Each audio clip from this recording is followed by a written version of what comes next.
Going live in 3, 2, 1.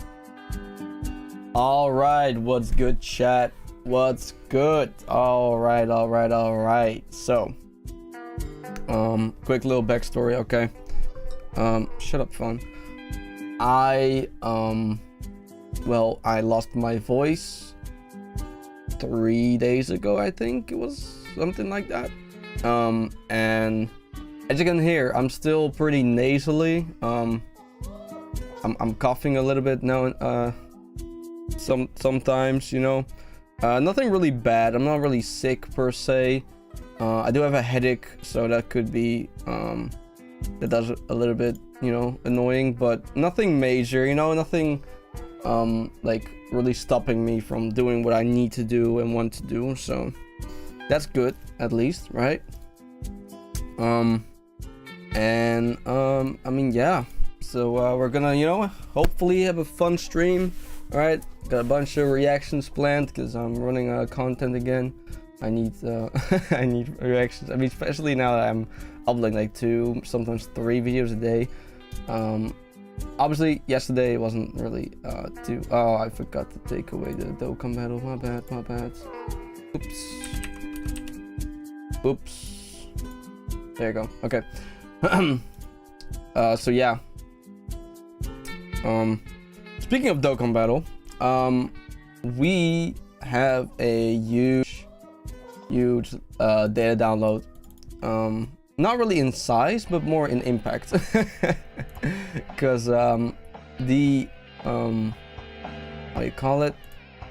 The EZAs for the anniversary units of the 7th anniversary, right? 7th, I think, right? Yeah, 7th anniversary have gotten their EZA, or at least they been announced. I'm trying to find the Twitter announcements. Let me go to Dokkan Battle Twitters. Did they already post it? Oh yeah, they did. Okay, the wiki has not updated yet apparently. Oh, it's 3 hours ago. This was posted 3 hours ago. Okay, that's huge. Wow, that's pretty huge. I'm not gonna lie. Now, which one is it? Oh, okay. So it's yeah. Honestly, let's just go to Karashi. He probably got it like formatted better than in game. No, he didn't even bother. Oh wow, okay. All right, Koresh. I mean, you know, my man need a break sometimes too, right? Okay, I think I got everything. Cool. All right. I forgot to do something. Hold on. Sorry if I cough a little bit now and then. It is unavoidable. I have slept very terribly because of it. So yeah, even in my sleep I couldn't escape it. So okay, we are right. Okay, cool. So listen up. All right, these are the EZAs for Super Saiyan 4 Goku and Super Saiyan 4 Vegeta, and Super Saiyan God Goku and Super Saiyan God Vegeta. Reminder: we can still get a Super Saiyan God Vegeta, Super Saiyan God Goku, and a Super Saiyan God, Super Saiyan 4 Vegeta and Super Saiyan 4 Goku, or we can also still get a Super Saiyan 4 Goku plus Super Saiyan 4 Vegeta, or a Super Saiyan 4 Vegeta plus Super Saiyan 4 Goku, or a Super Saiyan God Goku, or a Super Saiyan God Vegeta and Super Saiyan God Goku, or a Super Saiyan God Goku plus Vegeta. You know, you get the idea, right? We can get a lot of these guys, and they would run with each other too. That would be insane. Anyway, so this is the EZA. They're LR EZA, so they're gonna be easy peasy lemon squeezy to beat. I mean, you just take the tech Gogeta plus AGL UI Goku in Super Saiyan Blue Vegeta, Who else? Another LR, Easy 8 recently. Like you can take Great Ape Goku with you, or a Great Ape Vegeta with you. Like even Namek Goku and Kaioken Goku. Like these LR EZAs are really not that hard anymore. Like all the LR EZAs are so good nowadays. Anyway, I don't want to waffle too much. All right, so leader skill did not change. They did not change the leader skill. Okay. That's unfortunate. I was hoping they would, but I guess they didn't change it. Okay. Honestly, I mean, I was hoping, but I didn't expect it. But now that I see it didn't happen, I'm still disappointed, if that makes sense. But hey, that is what it is, alright? So there's still the 170% lead for GT Heroes and Fused Fighters. And 200% lead for Kamehameha. Not really a great leader skill anymore, because we have way better characters. Like we have the LR Gohan, right? That's Kamehameha lead. We have the Fused Fighters and GT Heroes. That's pretty much all Saiyans anyways, so pure Saiyans. So this is just a Vegeta or Gogeta leader skill anyways. So this leader skill is not really that great anymore. It used to be when it came out, but now not anymore. The passive damage reduction rate 77%. Launch additional attack for 1 turn. Okay. And key to attack and defense 100%, and guards all attacks for 7. Guards for 7 turns, baby. Oh boy. Okay. All right. I already like where this is going. I mean, the 77% damage reduction, and guards for 7 turns. Kind of crazy. So first turn, they're brilliant, right? They're incredible. 200% attack defense. Receives additional key per rainbow key sphere obtained. Or 2, I mean, per key sphere obtained. Every key sphere attack and defense. Oh, up to 77%. Is that okay? That's not for 1 turn. That's permanent. So if you get 8 key spheres, which is really easy because I think they orb change. No. Maybe, I'm not sure. No, the gods orb change. Yeah, the gods orb change. So if you get 8 key spheres, you got 77% attack and defense. Okay, I mean, not the biggest buff, but I mean, looking at the damage reduction and the guard, I mean, it's already looking great. Every rainbow key sphere performs chance of performing critical hits 10%. Okay, well, you can only get 5 of them, so you get a 50% max. 50% crit rate, right? When attacking with 17 or more key, launch additional super attack. Okay, yeah, additionals, nice. We love to see it. Attacks are effective against all types, and launch additional super attack with 20 more key. Okay, not bad. Their super attack greatly raises attack and defense and causes colossal damage. Okay, nothing special there. Wait. Oh, yeah. Wait, huh? Oh, okay. I see. Never mind. Yeah. They want to show it to the fullest. Okay. And then greatly raises attack and defense and causes mega colossal damage to enemy. Right? That's what they want to show, right? Wait. Dragon Fist and Final Shine attack extreme. Okay, they could have shown this a little bit better. Sure.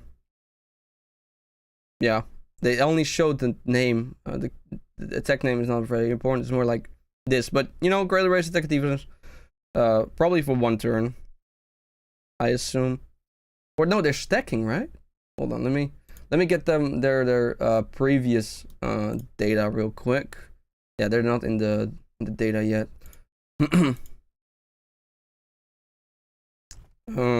Super Saiyan 4. There they are. Yeah, they stack. Yeah. Okay, so they stack attack and defense. Yeah, okay. So I'm assuming they're still stacking. Oh, they're still stacking. All right. Oh, this is where they show it. Okay, very good. All right, greater raises attack and defense and causes mega colossal damage to enemy. Yeah, that's very good. Okay. That was the base form, right? They did not show the active skill. I guess they're gonna show that here, I guess. Or did I miss it? Did I miss the active skill? No. I guess they don't change that, right? So you can just look here. Yeah, 4th turn. Okay. Fair enough. Then the Super Saiyan 4 Gogeta. Okay. Alright, so after 4 turns, you can transform into this monster right here. His basic stats are damage reduction 77% for 1 turn, attack and defense 300%, additional key sphere obtained +2, attack affects all types, guards all attacks, high chance of performing a critical hit, high chance I think is 70%, launch an additional super attack, foresees enemy super attack. Nice, very good. For 4 turns of the character's entry turn, randomly change key spheres of a certain type to rainbow key spheres. For every key sphere obtained, up to 100 attack and defense. So if you pick up 10 key spheres, you have 100% attack and defense. Okay.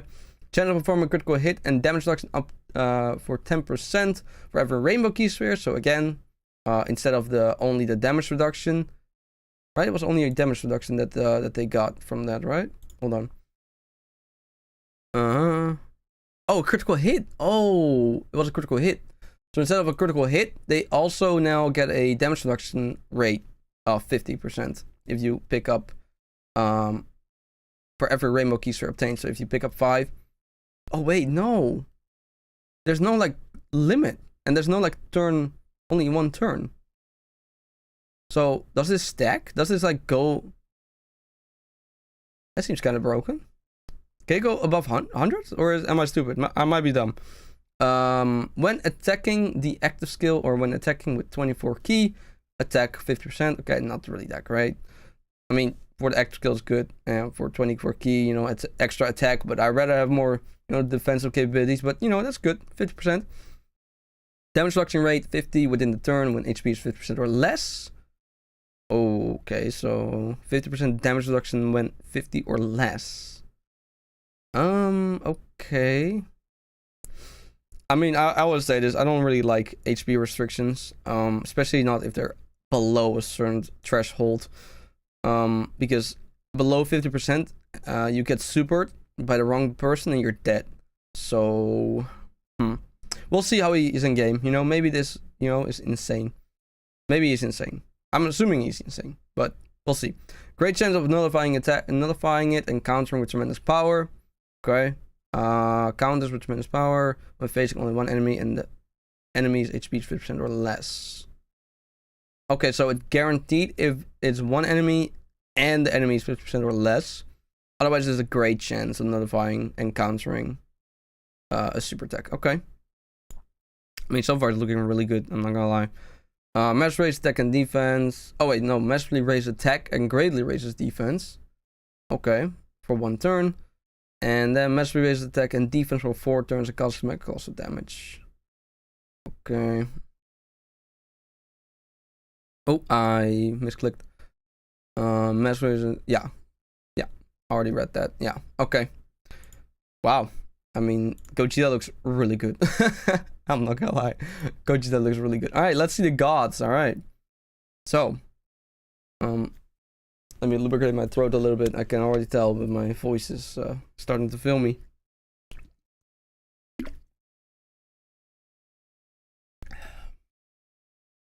Come on, man. We're only like 15 minutes in. Come on, man. I can't choke now. Come on. Alright, so leader skill, like the other one, the leader skill didn't change. But also, I mean, this is a pretty good leader skill, but still, you know, it's just not good anymore. Especially if you have the new fusions, they're just better. It's just how it is. But that's fine, you know. We're not here for the leader skills, okay?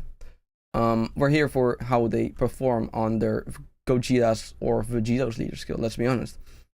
Damage reduction rate 70%. Okay, key to attack. Okay, I think that's pretty much the same. No. Oh wait, this going guards for 7 turns, and this one guards. Oh, they're also okay.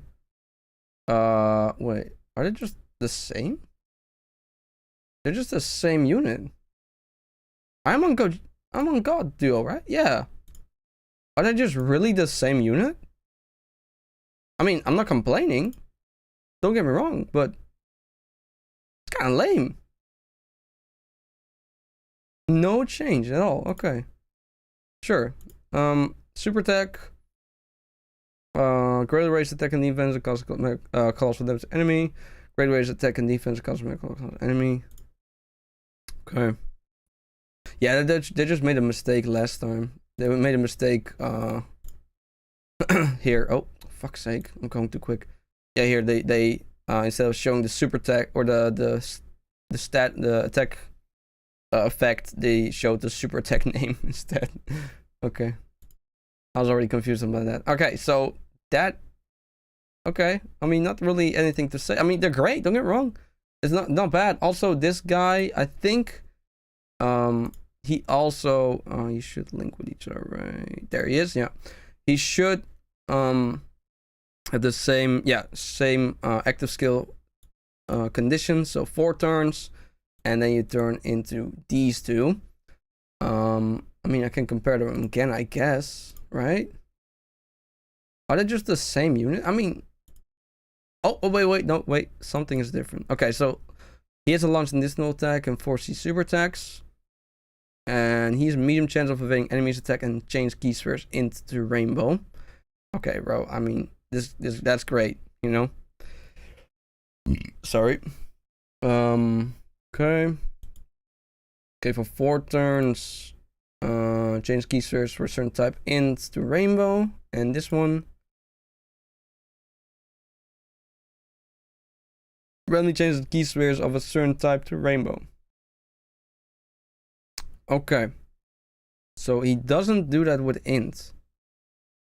He doesn't do that with int. Why not? You randomly change the key spheres of a certain type, int excluded, to rainbow key spheres.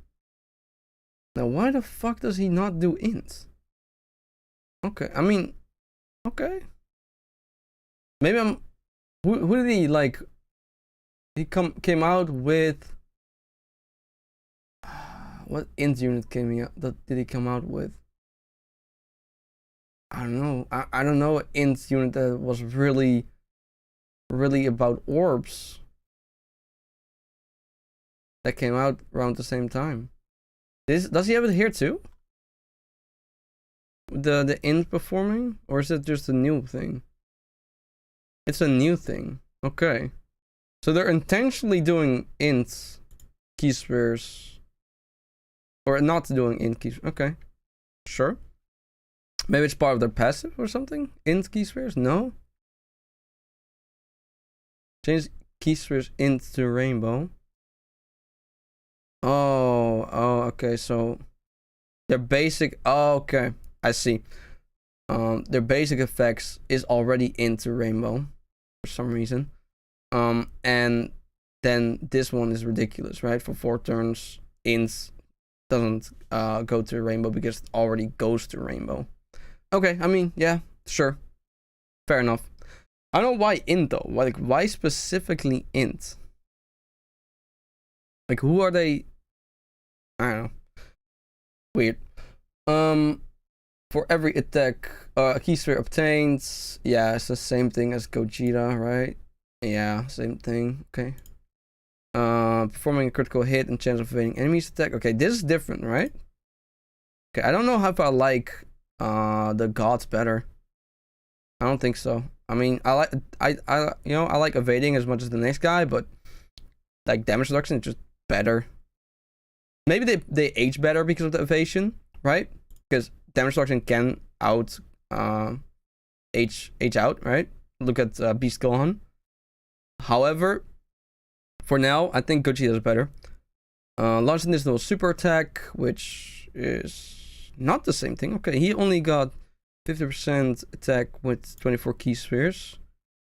And for every rainbow key spheres, chance of performing a critical hit and chance of evade. Oh wait, no, I was here. 7 or more key spheres, launch additional attack, and 12 launch another additional attack. Okay. And then active skill. Oh, that's the same thing. Okay. Critical hit and launch an additional when attacking. Okay. Not bad. Oh, there's more. Here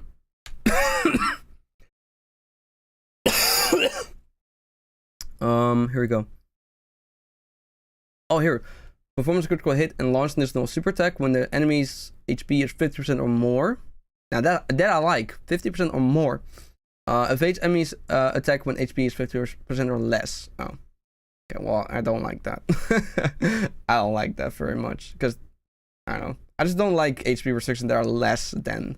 I like higher than, you know? I like that. I'm fine with that. That's pretty okay. But less than is just, I don't know, it's a dangerous section of the game. Especially if you're below 50, like any like super that does like more than 600k, you're dead, you know. Alright, mass raised attack and great raised defense, 1 turn. And mass raised attack and defense 1 turn, cosmic loss damage enemy and disables action once within the turn. Okay, well, I mean, bro, they're both gonna be great, let's be honest. Both of these guys are insane. They're gonna dominate the game. I think Gogeta is a little bit better just because of the damage reduction. But not by a lot. I think they're easily top 5. Easily. If they do a lot of damage, which they're probably gonna do, let's be honest. Gonna do a lot of damage. Even in their base forms. I like them in their base forms too. I'm not sure how like damage resistance they have. I mean, the damage reduction 77% is really good on turn 1, right? With the guard of 7 turns. And then he has nothing else. That's a bit concerning. I guess the defense stack, right? But defense isn't gonna cut it anymore. You really need damage reduction and guards and extra defense. You know, you can't really do either or. It's all of them. So slot 1, rotation 1, they are slot 1 unit, which Gogeta and Vegito need. Let's be honest, they really need that. So that's really good. Same with these guys. This is also a slot 1 unit on turn 1. I mean, 77% damage reduction. That's totally okay. Plus guards, like they're okay. They're good, bro. They're so fucking good. And with every key sphere obtained, if you have like only 5 key spheres, you already have like 50 extra defense. Like, yeah. Like, even base form, they're really good. Like, I never questioned whether they would be good, but I mean, seeing them now, they're better than I thought. I'm very impressed. And my expectations were already very high. But they surpassed my, they truly surpassed my expectations. They are great. Really good. Incredible. Alright. That was the Gogeta and Vegito. Can't wait to play them. Can't wait to use them. I'll try to like do all the missions without them. I kind of want to see if I can do it without them, because I think some missions will be very easy with them. Like especially some red zone stages missions. Because I think one is like Power Beyond Super Saiyan and like Final Trump Card. If I'm correct. Yeah, here's the red zones. So there's like missions. No. Perfect Fighters. Exploding Rage. Where is it? Yeah, here, Final Trump Card for stage 9. And I think this one, the Goku story, has Power Beyond Super Saiyan. So obviously they're gonna be great for this mission, right? And I used these guys, or I used the other EZAs. Where is it? Am I stupid? Hold on. 10th anniversary. Hello, there you go. I've used the Kaioken Goku and Great Ape Vegeta plus physical or HL Full Power Frieza and Namek Goku for all these missions as well, because one is Where is it? Pandemic Saga and Saiyan Saga. And the other one was where is it? Power absorption, no. Rapid growth, I think I used them for. It might be. I don't know. I did all these missions. I can show you real quick. Let's see where it is. Missions. Yeah, here it is. I completed all the missions for 10th anniversary event, so that's great. Got a bunch of stones from that.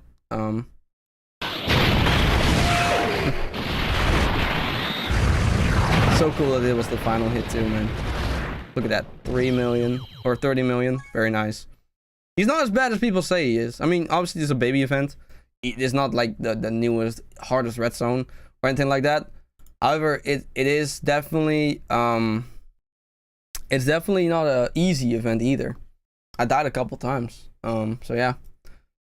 Anyway, so that was the Vegito, or not Vegito, the Gogeta and I mean Gogeta, I guess. Blue Gogeta and Super Saiyan 4 Gogeta. Yeah. That's cool. They're really good. Yeah, very good.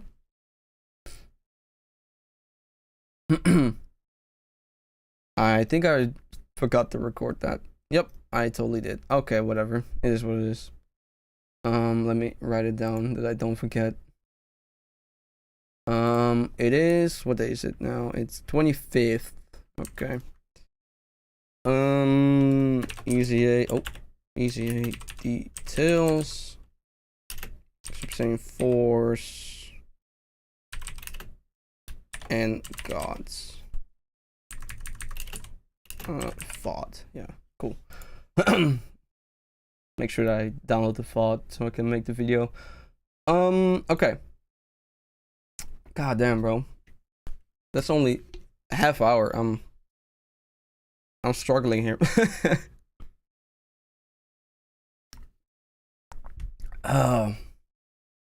It's not necessarily because my voice hurts. It's more like my voice just feels heavy, if that makes sense. It's just not a really great feeling. But we cannot stop now.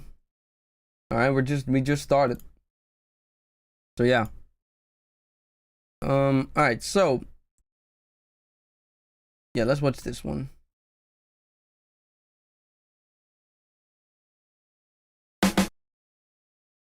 Let's watch this one. I saw somebody comments that I should check this out. So, hey, if somebody comments that I should check something out, I'm gonna check something out. Right? All right. This time I'm actually gonna record it and not be a dumbass. All right.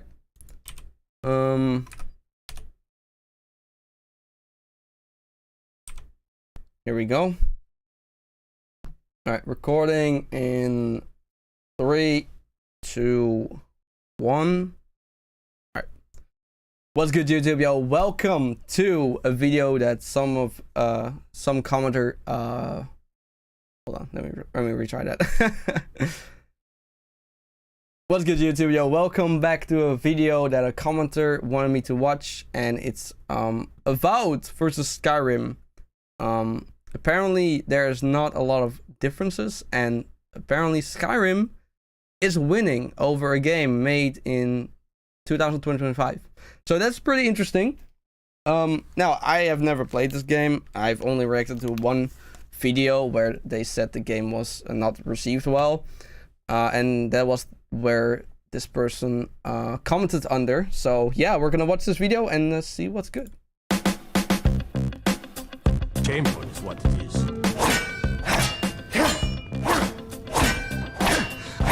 Okay, so you can hit stuff from tables. Hey, watch it. Better than all the keys shanties all day.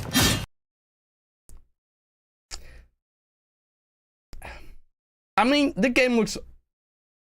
I'm gonna say the game looks like more like quality-wise, right? There's like more graphics. Sure, this is like it still looks really good, right? Because that's the art style. The art style just doesn't look outdated at all. because it's not really based on realism, more of like a specific art style, which makes it look better because art style preserve better than realism. However, this game has less, less graphics, so I guess the game just couldn't handle Better than all the keys shown. having objects floating and going around. Maybe, I don't know. Okay, I mean, it isn't critique. It is a pretty valid one, but it's not that significant, right? Like, people can live without being able to interact with everything in the world, right? It's definitely a plus if a game does give you like the options, right? But is it really a game or a not a game breaker? Yeah, a game breaker. Yeah, I don't know.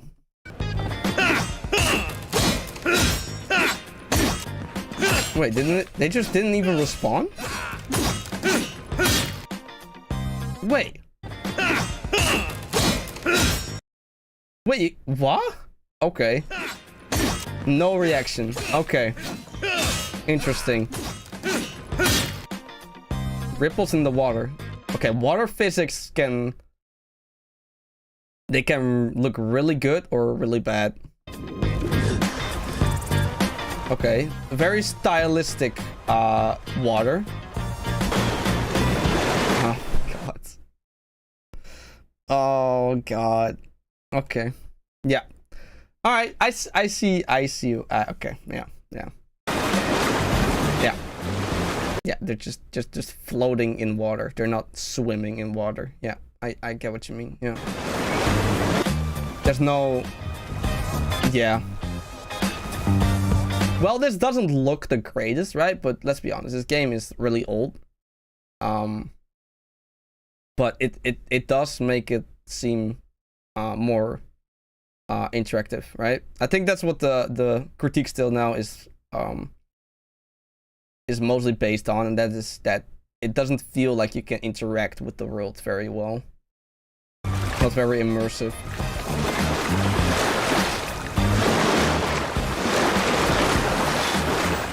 Okay, well that you saw a little bit.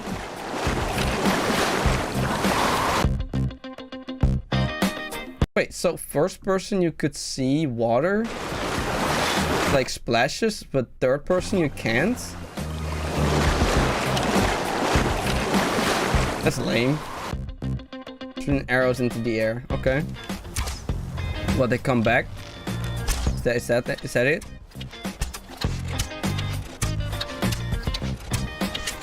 Alright, he's shooting arrows. Alright, they come back, yeah. Like, that makes sense. Like, what comes up must come down, right?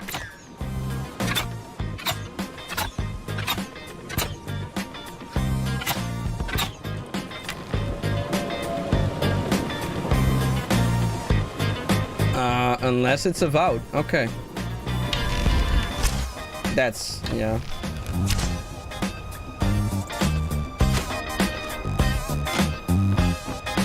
Although you could argue Skyrim has limited ammo. This Avowed doesn't. So having ammo to pick back up is not really necessary. But it would have been a nice attention to detail, right? I think that's the biggest critique with like more like modern games nowadays. The polish is not there. But I don't really blame game studios for that. I think I just blame the management there because, let's be honest, people that program the game and design the game, they do not get the time they need to actually make a proper game anymore. The industry really forces them to make shitty decisions and shitty compromises to make it quicker than they should, right? So I don't really blame game studios for these kind of things anymore, because I know management is just up their ass saying be better, be quicker, be faster, right? But yeah, I mean, it is noticeable, it is noticeable. Shooting birds. Looking to hire a boat? Just shoot birds? Oh, that's pretty cool. Nice aim. Alright. That one? Nice. I like how they just ragdoll, or like not ragdoll, just they just go to like their normal state.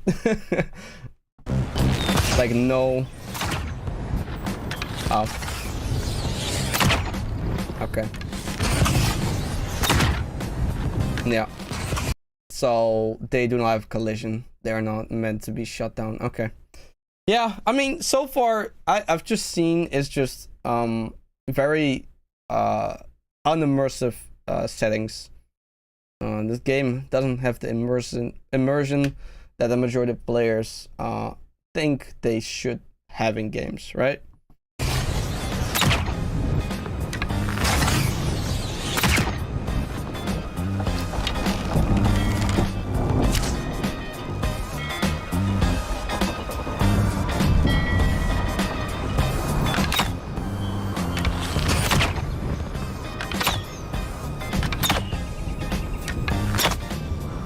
Although I would say, if they did the same thing that Skyrim did, people would complain anyways.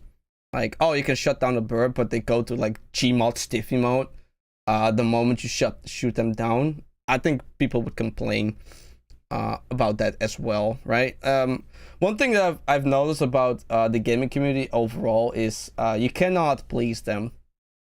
There will always be somebody or someone, or a lot of people that just are going to either disagree or hate something that is in the game, right? And honestly, at this point, it is very hard to please gamers because we are very, we're starting to be very, how you say this?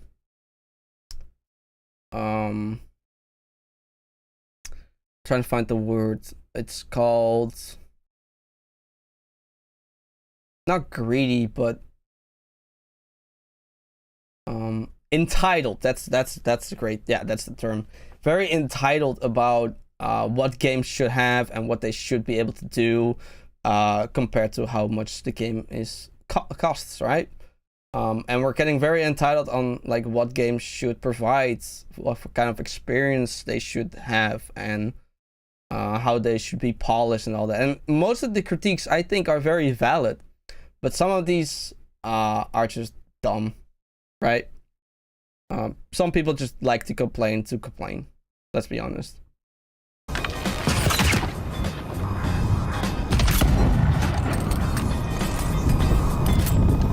Okay, yeah, we've seen the birds die, okay? Are we good? Okay, so you grab the fish without any animations, and it just disappears. Okay. Not very immersive. Okay, I mean, this looks pretty. Wait, what the fuck? What happened? Oh, there's no fish. Okay, I mean, this is some... I mean, yeah, it is... I don't think it's that big of a deal. Yeah, it could be, you know, something fun. But I don't also think there's just the difference between Avowed and Skyrim. Skyrim is very much based on having equipment and loots and stuff like that, right? So you can craft and sell things. I don't know how Avowed does it, but not being able to catch fish in water, it's not the biggest deal, right? But with everything I say, it's still, you know, it's still something that a lot of people would want because it's just immersive. And people like to be immersed into the game or into the world they play, right? Especially if they're playing a fantasy game. There's no living fish in waters of Avowed. Okay. Yeah, I mean, it's unfortunate. Also, this is not really how water works, but sure.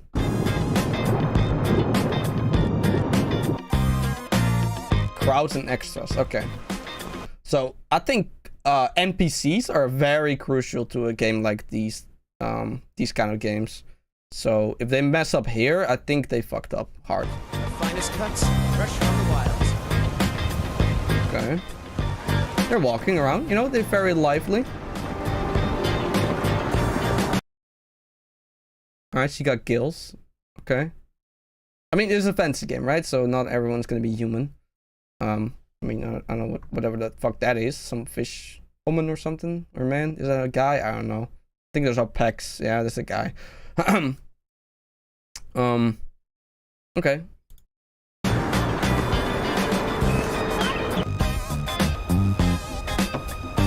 Okay, yeah. Yeah. Yeah. I get the critique, yeah. It seems very dead, yeah. Got some good pieces out here if you're looking to buy. More inside. Okay.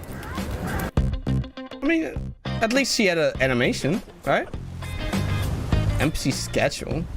The Skyrim NPC will go to work, do chores, walk around, and go home? Do other stuff according to their schedules? What? Really?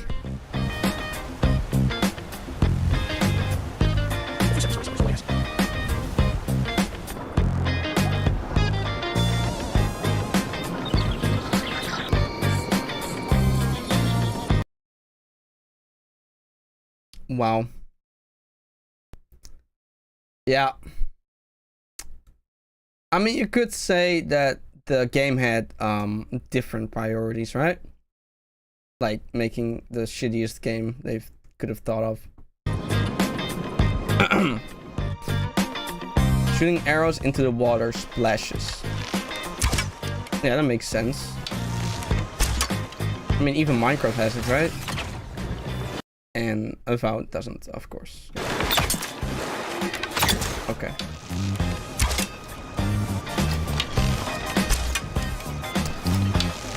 Yeah. Like I haven't even played Skyrim, and I'm disappointed. Oh man, I can't believe. Oh man, oh man, oh man. Wow. Guess they gotta re-release Skyrim again. Oh god.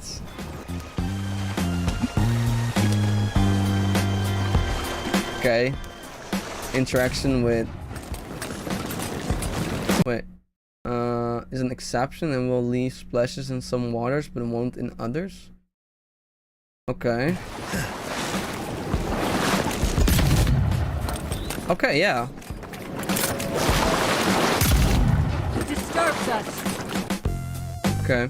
Attacking friendly NPCs. Oh. And then you get hunted, right? Yeah.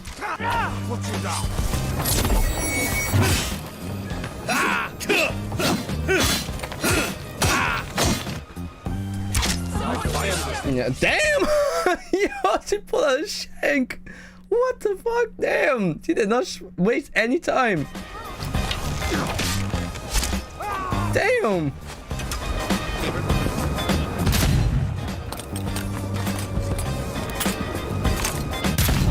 Yeah, I mean, again, a lot of games don't have what Skyrim does with that, right? A lot of games don't really have reactive NPCs. I think, honestly, from what I've seen, Skyrim is an outlier on NPC interactions, together with like what's the other game called? Oblivion, I think.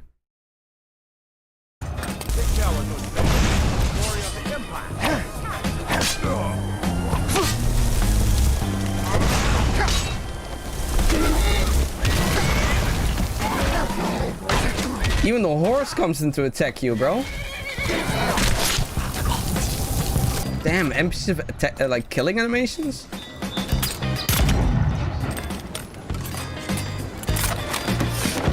Bro, not bother. He's just eating his apple.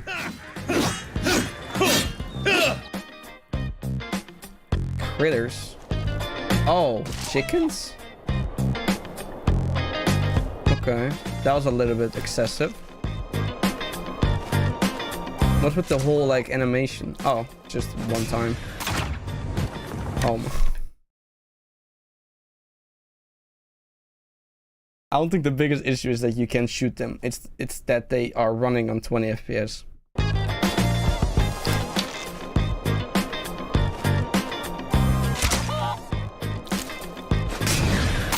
Look at that. They're literally just teleporting, bro. They're not even walking. Oh my god. Oh, that's horrible.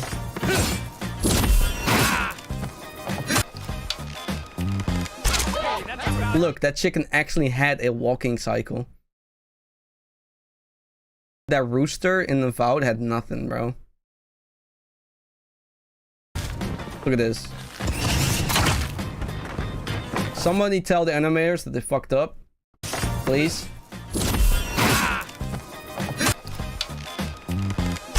Look, it even interacted with like the hurdles and like the not unstable.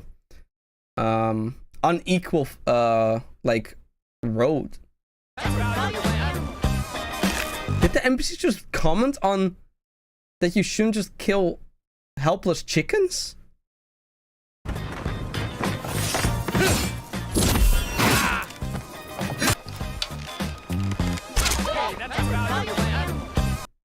Yes, she said that's a valuable animal. What? That's kind of crazy, bro. Oh, damn, you can even... You can't even kill chickens? Or they get mad? Wow. Right there.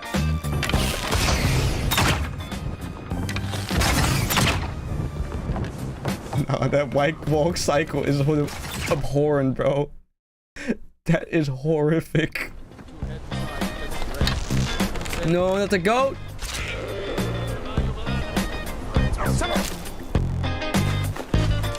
Damn, got a lot of loot though. Oh, I guess he killed your goat.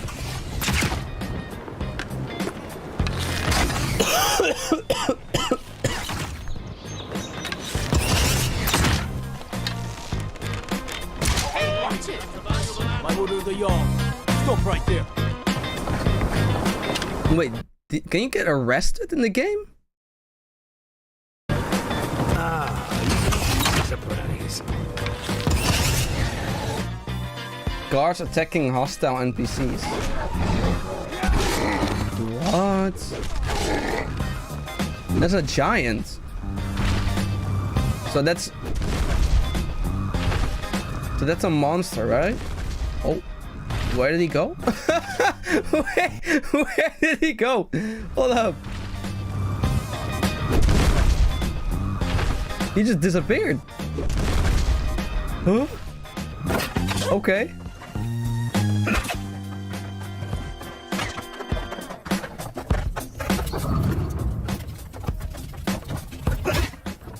So, okay.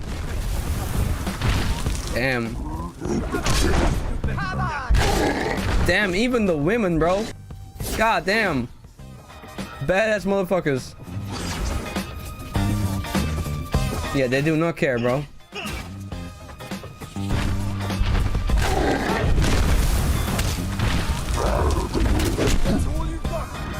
Yeah, this is embarrassing. This is very embarrassing.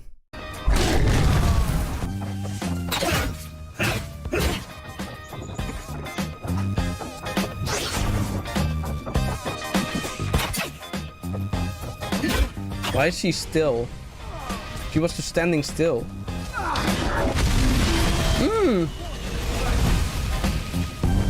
Damn, there's a whole dragon. It's nothing. And he even got like... He even got caught on fire because of the NPC. He walked too close to him.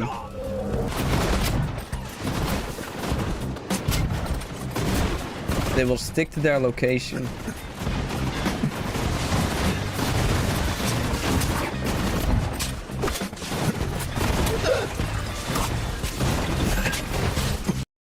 Is there any crowd control in this game? Because it seems very chaotic. I only see any crowd control. Maybe some spells or something. Like I see some spells in the hotbar, right? But I don't think any. Maybe this one is here, this one might be a crowd control spell or something, like an AoE kind of attack. I think there's like some heal, but other than that, there's like not really any crowd control or whatever. I could be wrong, obviously, right? I haven't played this game, but this seems very chaotic. Too many enemies for how little you can do. Like, compared to the damage he does, it's like nothing.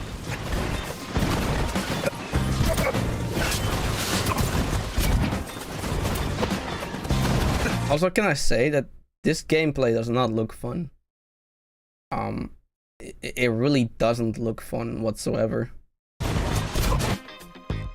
Arrows versus wood, stone, and metal. Oh, they have different sound effects. Okay. Oh, it doesn't even go in there. Okay, that's cool. That's a nice attention to detail. Obviously, a steel arrow won't pierce a rock. Yeah. Yeah. Damn.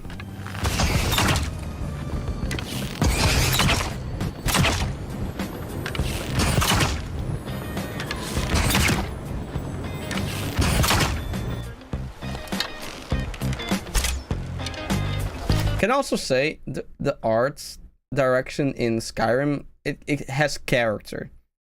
Avowed looks very bland.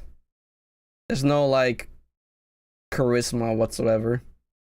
There's no character in, like, it looks like any other game, if that makes sense. Like, if you look at Skyrim, you know, shit, that's Skyrim, right? But if you look at Avowed, this could be Assassin's Creed.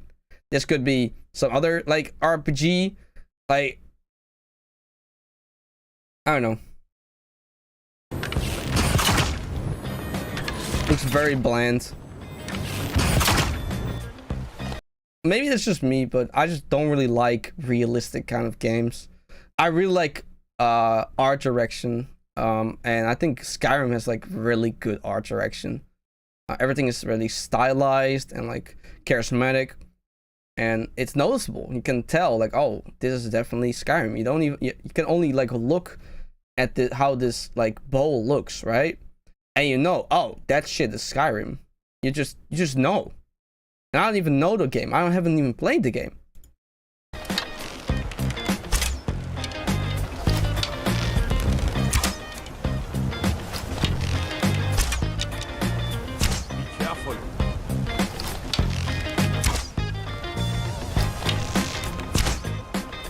There's also, oh my god, also pierce it through.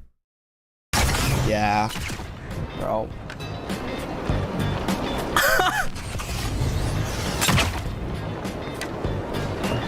Bro.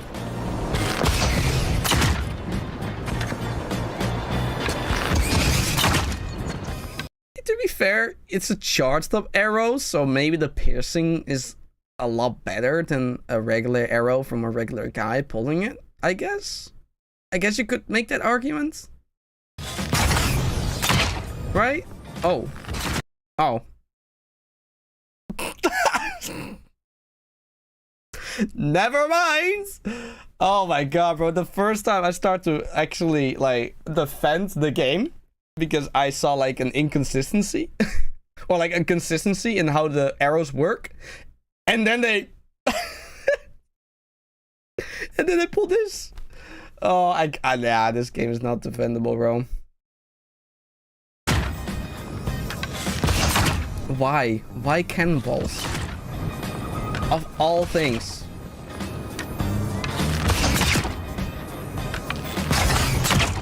Why? Stealing items in plain sight. Everything's for sale, my friend. Everything. Damn. If I had a sister, I'd sell her in a second. Hey, yo. Why, you little filcher? My bad, bro. What do you think you're doing? Thief! Hey, stop stealing, bro. Take that. Committed crimes against Skyrim and her people. What say you in your defense? What? Then pay with your blood. I read time to go to prison? No way. Someone do something! Those are going to cry now. Alright, what if you still... They just don't give a shit. They really don't give a shit. If you're looking for a challenge... What? You won't get away with that. Why, you little filcher. Please, someone do something. I mean, she already squared up, bro. Look at that. By order of the Jarl. Stop right there. Time to cleanse the Empire of its filth. Oh, man. Oh, God.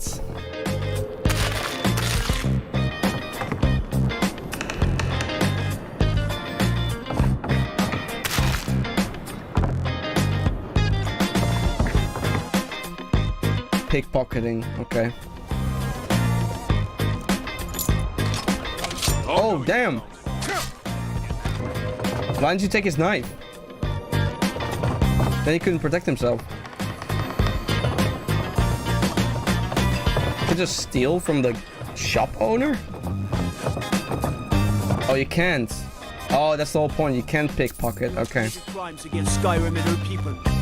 What say you in your defense?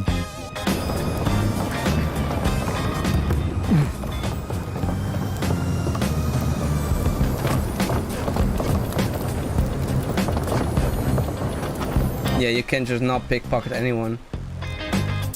Okay. Damn. What a gentleman, bro.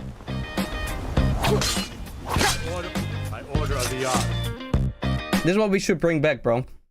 We should bring back swords. Alright?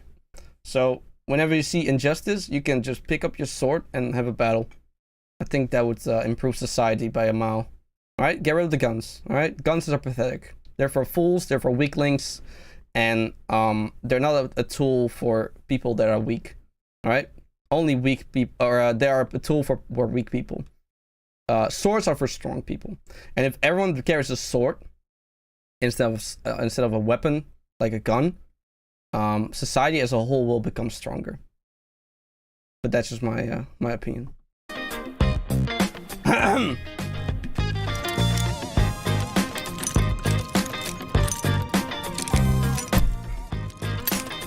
Oh no, it broke.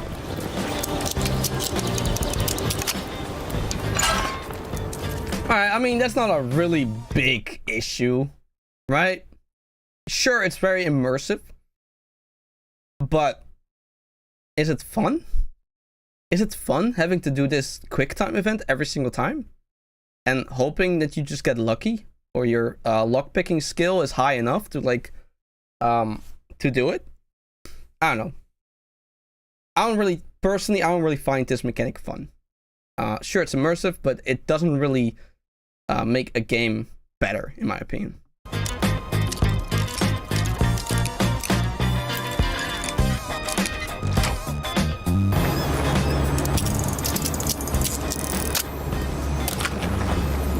Now, could I have given it an animation instead of some bar that just fills up? Yeah, absolutely. Absolutely, there's no excuse for that. But does it have to be a minigame? No, I don't think so.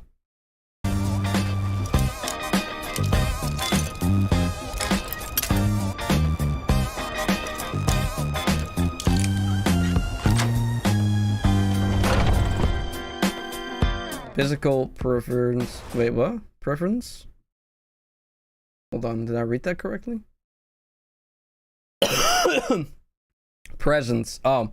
Physical presence of inventory items. I'm all ears. Okay. I'm all ears. You can drag objects, yeah.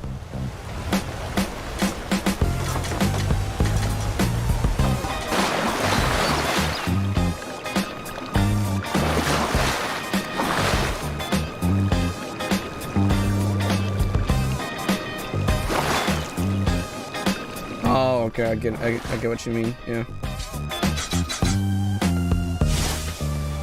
Yeah, but this, I don't know, maybe I'm wrong on this, but I don't think Avowed is a very loot-heavy game. Considering you don't have arrows at all. You know, maybe that's just me. Maybe I'm wrong on that. Maybe it is very loot heavy and I'm just wrong, right? I'm fine with being wrong. But I don't think there's a very real criticism on the game. It's cool that you can do it in Skyrim, right? But is it very necessary to be able to do it? No, not particularly. It's cool though. It's definitely a huge plus. Drag or physical manipulate items. Oh, you have a little little grammatical error there. It should be can't instead of can, but that's fine. You know, people make mistakes. There's no worries. All right. You cannot drop your inventory items on the ground. Yeah. Yeah, I think my assumption is correct. Well, I'm saying it's not very loot heavy.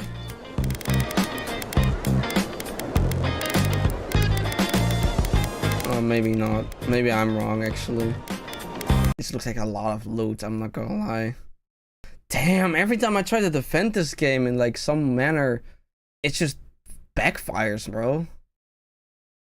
Like, even if I give it the benefit of the doubt, I just, the next thing I see of the game, I'm just proven wrong. God, this is such... Yeah. It's sad. It's sad to see, honestly. Jumping off the high cliff into the water. Okay.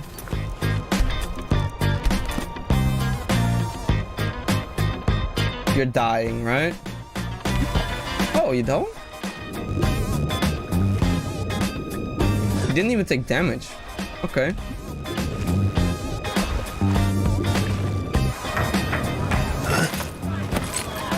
Okay. Jump into the water.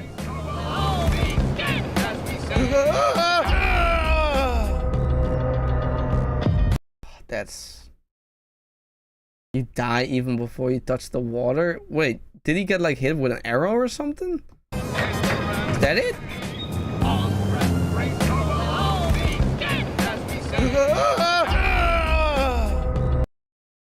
He does have an arrow in the neck, but I'm not sure if that's before or after jumping. But that's sad, bro. You die even before you touch the water. That's dumb. That's bad. I'm sorry, bro. That's just bad game design. That's just like very simply like making hitboxes. Like you can, sure, you know, you can make fall damage. Like that's very basic, right? Fall damage.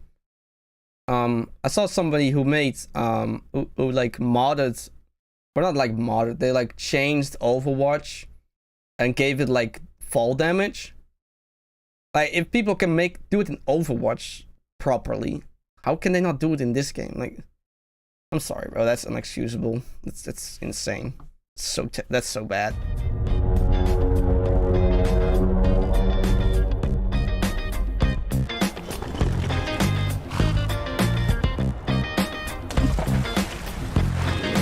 But personally, I don't really like fall damage, but I think he should have died there. I mean, that's a very big leap, or at least took damage or something.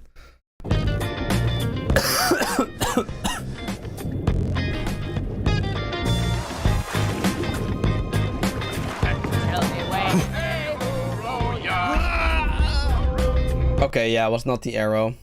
Wait, what the hell is that? What the hell is that? The fuck? Oh wait, let me switch to 1080p so it actually loads. Oh, it's not on. Wait, what?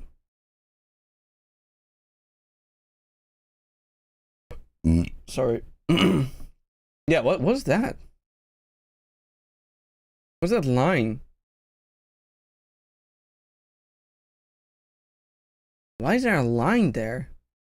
Does he have like something on his like head or something? Like, does he have a headband or something that like glitches? No, he doesn't have a headband. God damn, bro. The more I see of this game, it turns out to become worse and worse. Oh my days. in this spot it works fine. Okay.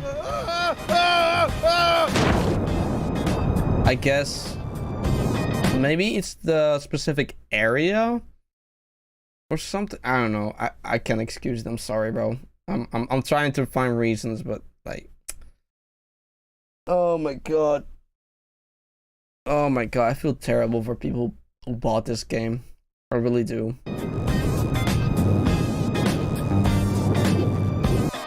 Like the people who play Avowed, I think they would love Skyrim. Like they would, right? But people who love Skyrim would not like Avowed whatsoever.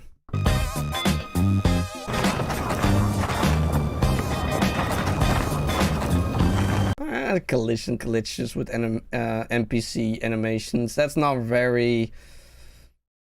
the worst thing, you know. A lot of games have inconsistencies with this kind of thing. Like maybe somebody like fucked up the pathing or something. Yeah, see, like the goat has the same issue. Like he's literally glitching through the cart.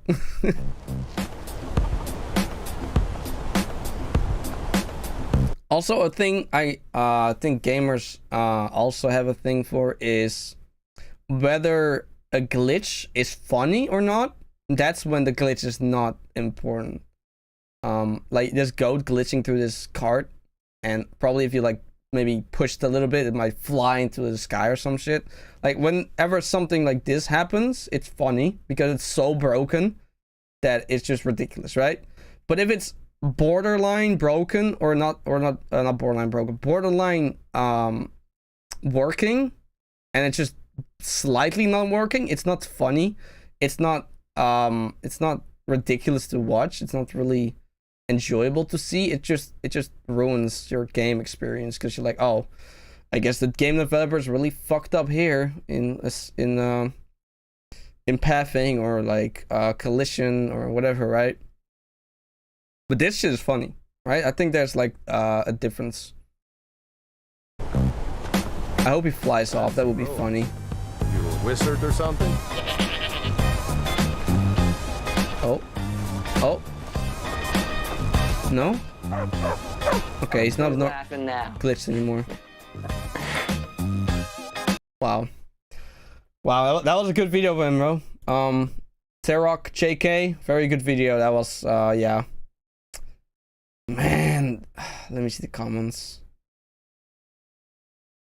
Can slow down time with shout and then catch an arrow. God damn. Fucking Rooster moving at 5 FPS if Avowed is pure comedy. Yeah, man.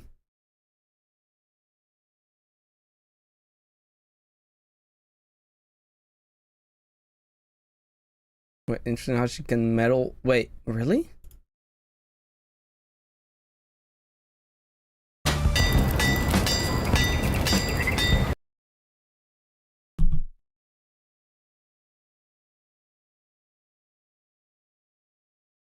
Bro, didn't I say with this specific section that at least they gave her an animation? Oh my god.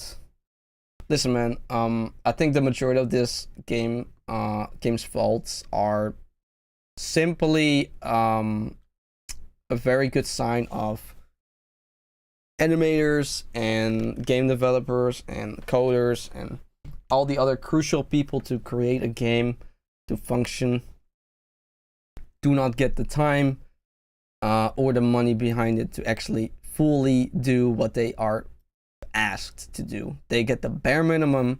So it's like whenever people say, oh, it's minimum wage, so minimum effort, I think that's kind of how the majority of game developers are working as well. Like, oh, you give me the bare minimum of time and money, then you get the bare minimum of effort and quality, right?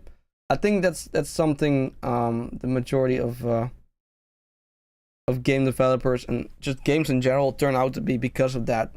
I think that's just a mentality for a lot of people that are working on games or in game studios or coders or whatever, animators.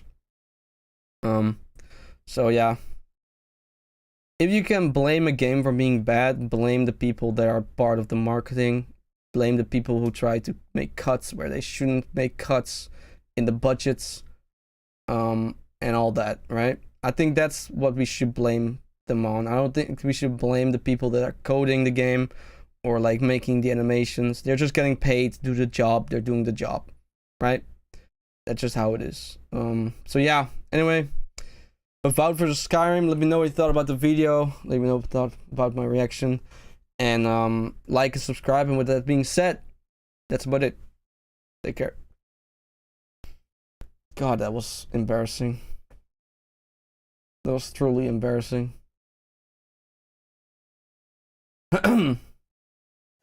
Alright, I'll be right back. I'm gonna take a quick bathroom break, and then we'll continue on the next video, I guess.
Alright, guys. I'm back, chat. Alright. Who's ready for the next video? I'm not even sure I am. Alright. Also, got myself some lunch. Just some slices of bread.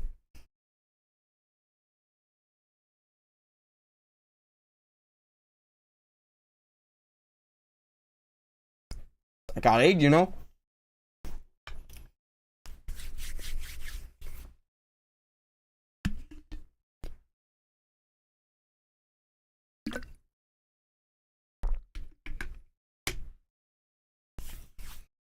All right.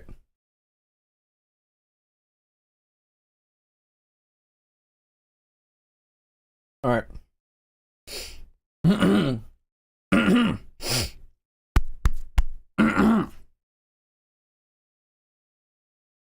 All right. Recording in 3, 2, 1.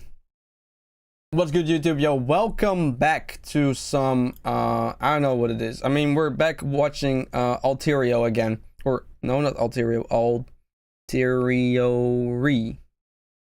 Alteriory. I don't know. You know, this girl, I'm starting to like her content a lot. I think she makes good points for a lot of the videos she makes. But anyway, apparently people are having an issue with Marvel Rival women again. So yeah, cool. Let's see what the issue is here, right? Let's go.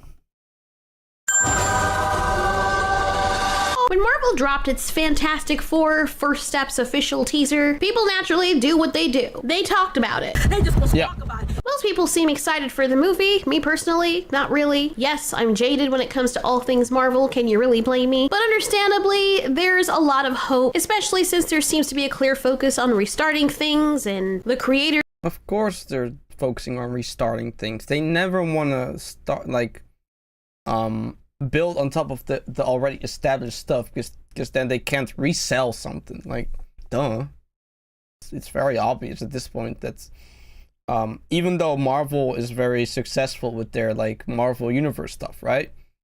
They don't really like to build on top of the stories a lot. That's why they made a new Spider-Man. That's why they like rewrote damn it, I forgot the name. Venom, right?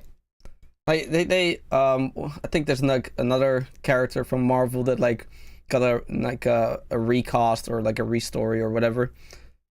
Maybe there's a lot of like focus on canon, you know? I wouldn't know. All right, I'm not like a comic reader. I just watch those films if they're good, right?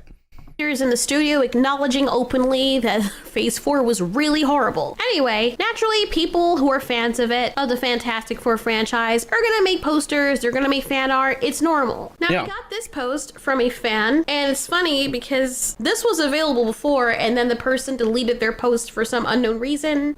Because they got backlash and they didn't want to deal with it. I think a lot of artists do that nowadays. It's very sad to see. Personally, I don't think harassing artists is acceptable. Critiquing is fine, right? They're putting it on a public platform. So respectfully critiquing something is totally okay. And that's what you set yourself up to if you post on a public platform. But some people are going too far. They're just, you know, making it all personal and just, you know, going all crazy with it. And then, you know, artists just delete their comments or their posts or even their accounts sometimes. So yeah, honestly, it's very sad, but that's a whole different topic. I guess it was getting too much backlash or something from people like this. I'm not really sure, and I'm not really here to talk about that specifically, but I want to open the door to introduce what brought on this part of the discussion. So this is the Fantastic Four fan art, as you can see, Sue Storm's in the foreground. You've got. I mean, let me get the things away. Let me just get the full frame. Here we go.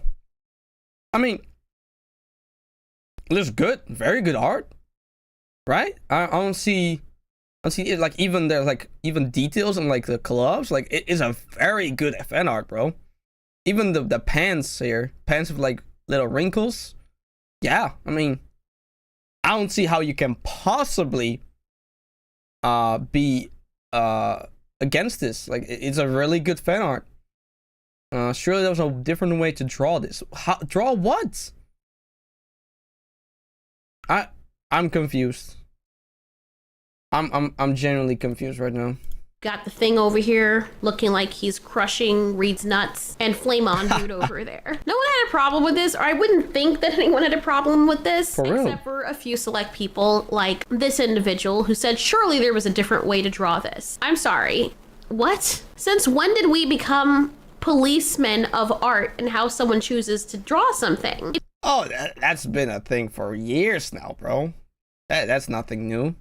There's so many people like that say, oh, you should have drawn it like this, or you shouldn't do these colors, you should have used these colors, or you used the wrong shading or the shadows, or, you know, like there's so many people critiquing art on Twitter that don't even know how art works, or they're just having their own vision. Like art is an expression of themselves and of their creativity, right? But whenever you make like art from like something already existing, from especially from like something that has a big fan base, people are gonna, you know, be ignorant.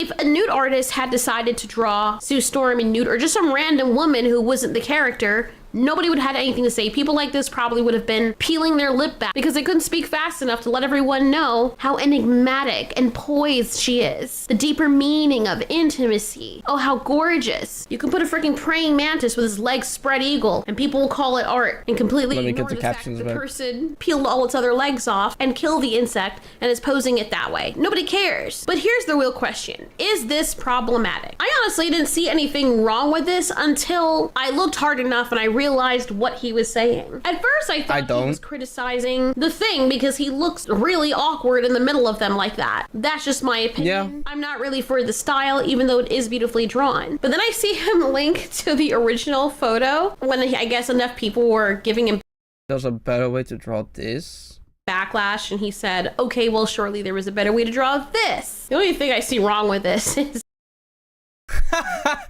Oh, I get it now. Oh, I get it now. Oh, there was too much detail in the woman's backside. Wow. What a prude, bro.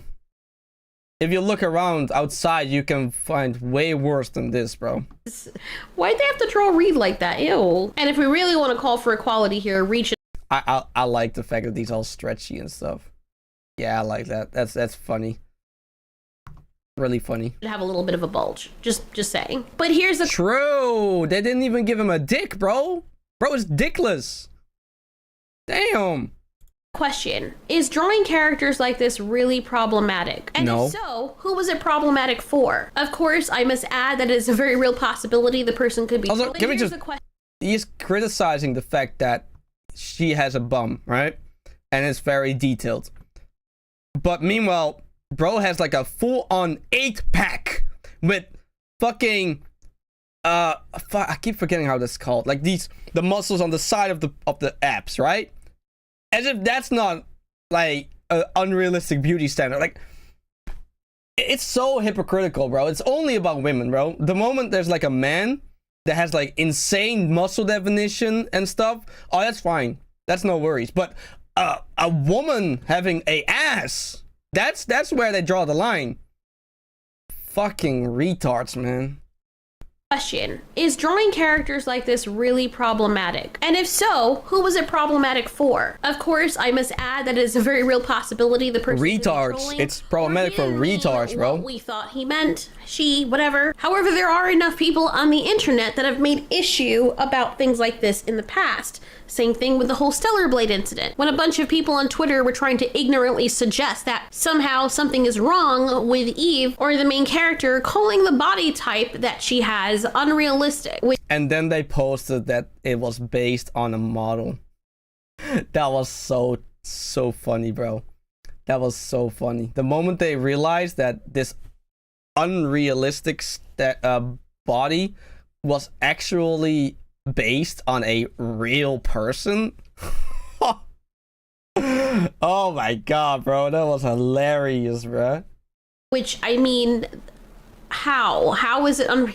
I don't know. I think where it started becoming problematic is people judging people's bodies, but then they'll try to sexualize really fat or ugly characters or models that look so uncanny you don't even want to play the game because you'll have to stay there looking at them for extended periods of time. And when people took issue with that, people like the poster that I showed earlier would say things along the lines of, well, wow, you people are being disrespectful. Why are you insulting someone's body? It's not their— Yes! Oh, I love it. Oh, I love it when those people like get called out for being hypocrites, man. Rules for me, rules for D, but not for me. Yep. They're like that. People like that exist, you know. But yet, when they are diverse and they show people with more average body types, somehow it's problematic. So I think that's where that whole disconnect happened. And because the body types that people more generally and widespread are attracted to are now seen as offensive, and it seems as though games are trying to force people to like certain body types that they just don't like, and they're not buying games because nobody likes fat bitches, bro. Nobody likes fat dudes either, okay? Let's just keep it real, alright? Nobody likes them. Nobody likes those body types. The only reason why some people like those body types is because you also are fat. And you can relate. That's it. That's the only reason. as a male or female character that looks grungy as hell is not going to be intriguing to them, it's understandable why people would be annoyed. But is this really a problem? Because it is completely natural. Oh, look at that. Look at that. Look at Johnny Storm over here, bro. Yeah, very realistic body standards here. Yep. Totally not like only juiced up men can actually achieve something like this. To this extent. Oh, what just happened? What did I do? The fuck is this? Fuck? Okay, I don't know what that was. Anyway. Like, this, like 80% of the male population would never look like this. Doesn't matter how much you train, how much you diet. Never. Damn it, I did it again. What did I do? Oh, okay, yeah, never mind.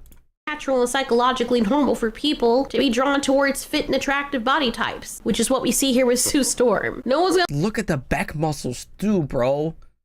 God damn. I wish they gave her a little bit of shoulder muscles and like arm muscles too, but the shoulder muscles are very appreciative. Holy man.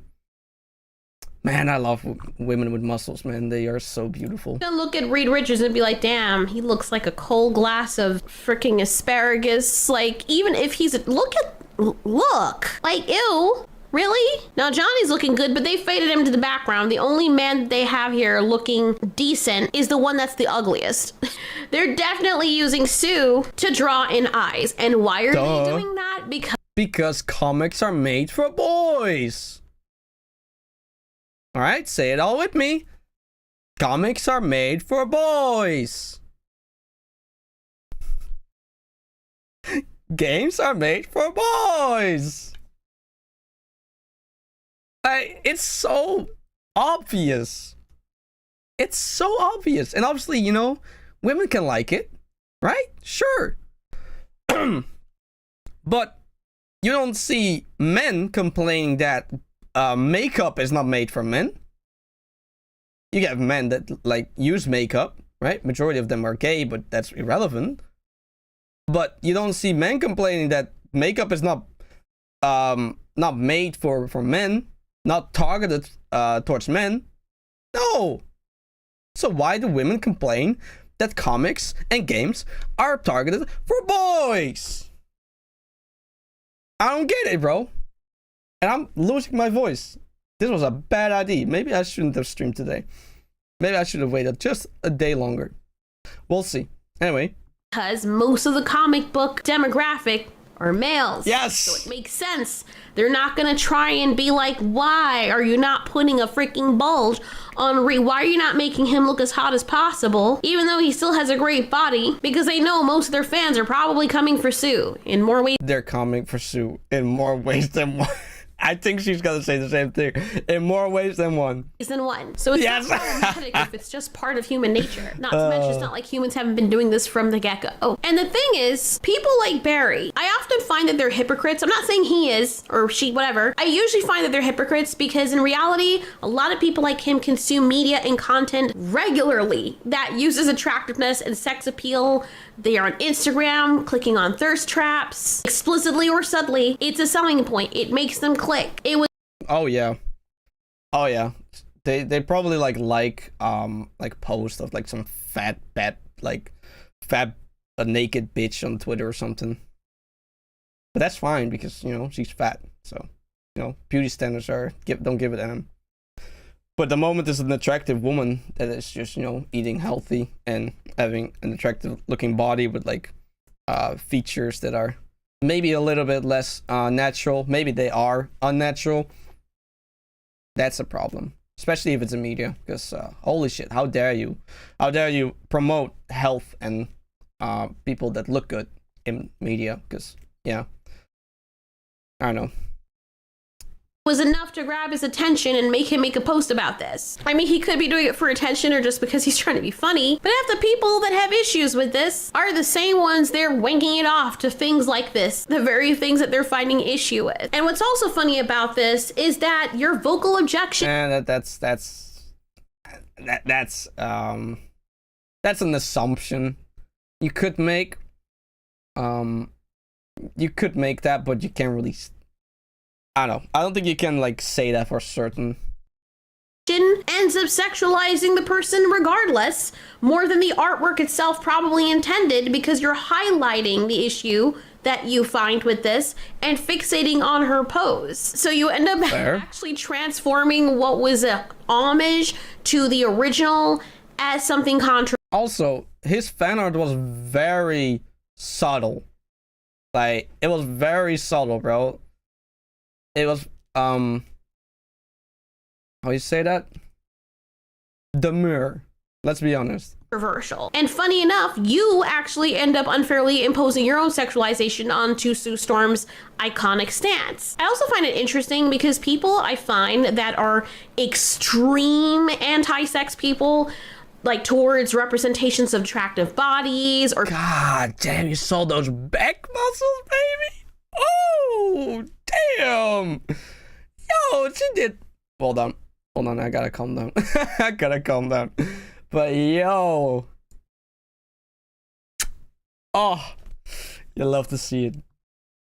of attractive bodies or people just showcasing that they have attraction to something, they usually have a lot of underlying personal insecurities or issues with sex themselves. I'm not saying that Barry is like this. I'm talking about people in general. I'm just using his posts. But a lot of those people, they fixate negative. God, this CGI looks horrible. Oh, God. Oh, God, that looks terrible. I'm sorry. On these mild displays of attractiveness, often because they're battling with their own personal issues like loneliness, rejection. Oh, nah, this hurts. Oh, this looks... Nah.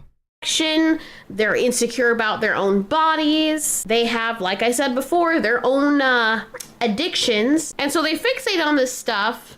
And it often comes off like they're projecting, like you're attacking external images that are triggering an internal discomfort for you, which is what most of us do as humans. I also find it interesting with a double standard because when you see the men like that, nobody says anything about that ever. Nope. You know why? You know why these people never complain about men's bodies being unrealistically muscular? It's because not enough people complain about it, so then I have an audience to actually entertain their stupidity.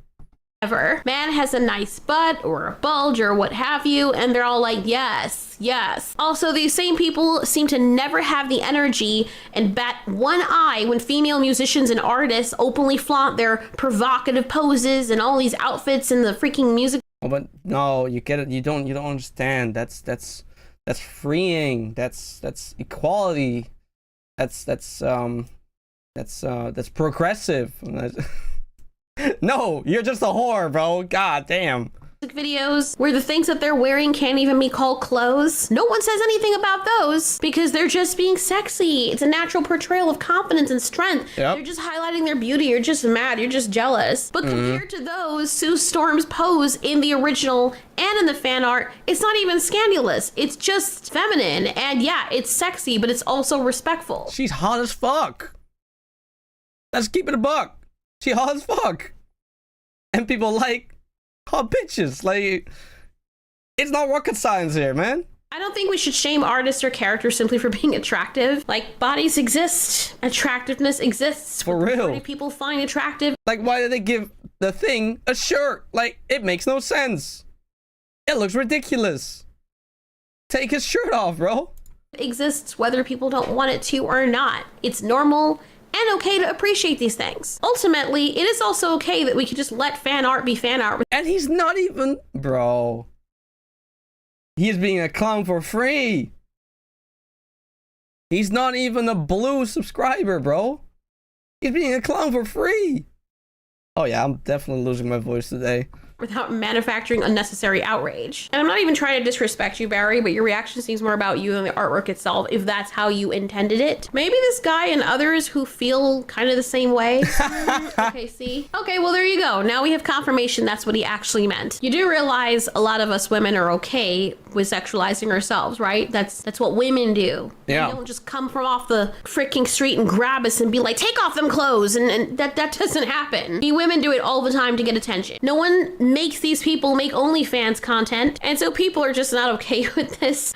But maybe Barry and others who feel like him, her, need to reflect on why harmless tribute artwork triggers such discomfort in you, instead of, I don't know, policing how artists respectfully celebrate or pay homage to the original covers.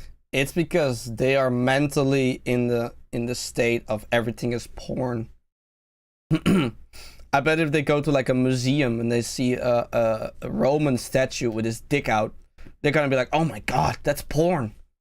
They're gonna see a woman with her titties out in a Roman museum. They're like, "Oh my god, that's porn." Like, no, not everything is porn, bro. Like, get your mind out of the gutter, bro. Like, not every sexy or like appealing feature of a woman is porn. Like, it's just a woman, bro. Women have good asses, all right? That's just how it is. And I don't know, 98% of the population, why they find people like that attractive. People were saying they understood real quick what makes art with the Fantastic Four go viral. Appease the gooners and money will follow. Yep. I hope every single one of these people are asexuals making these posts, because we better not have anyone hack you and find that you have a bunch of history of you doing exactly the same thing. Yeah. And people who are like, oh my god. Like, come on, bro. Like, they cooked with that design. Like you can't complain about this, man. Like, god damn.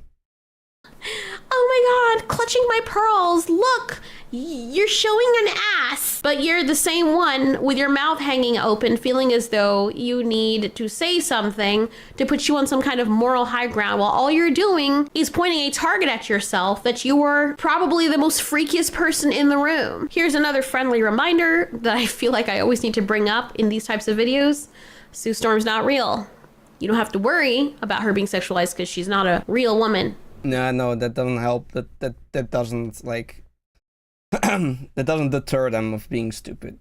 I've tried that many times. I've tried to say that a lot of times, like, oh, this person is fiction. There's no need to feel offended for it. But it never really works that way. Yeah. You know, like, anyway. I feel like I'm a broken record at this point. As for my personal take, I don't see anything wrong with the artwork. Dare I say, it's a lot tamer than the original. It is. It's way, way tamer. Alright, anyway, brilliant video again from my girl, Altiori.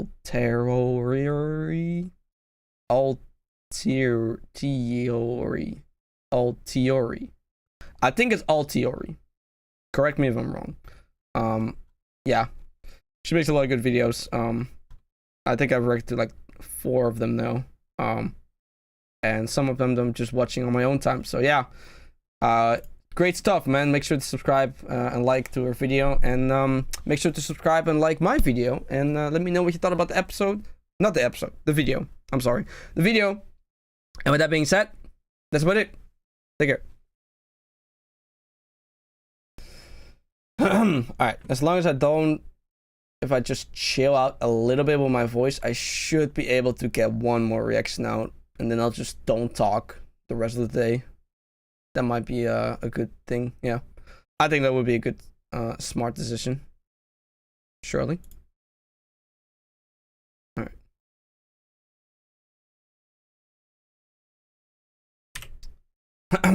Alright.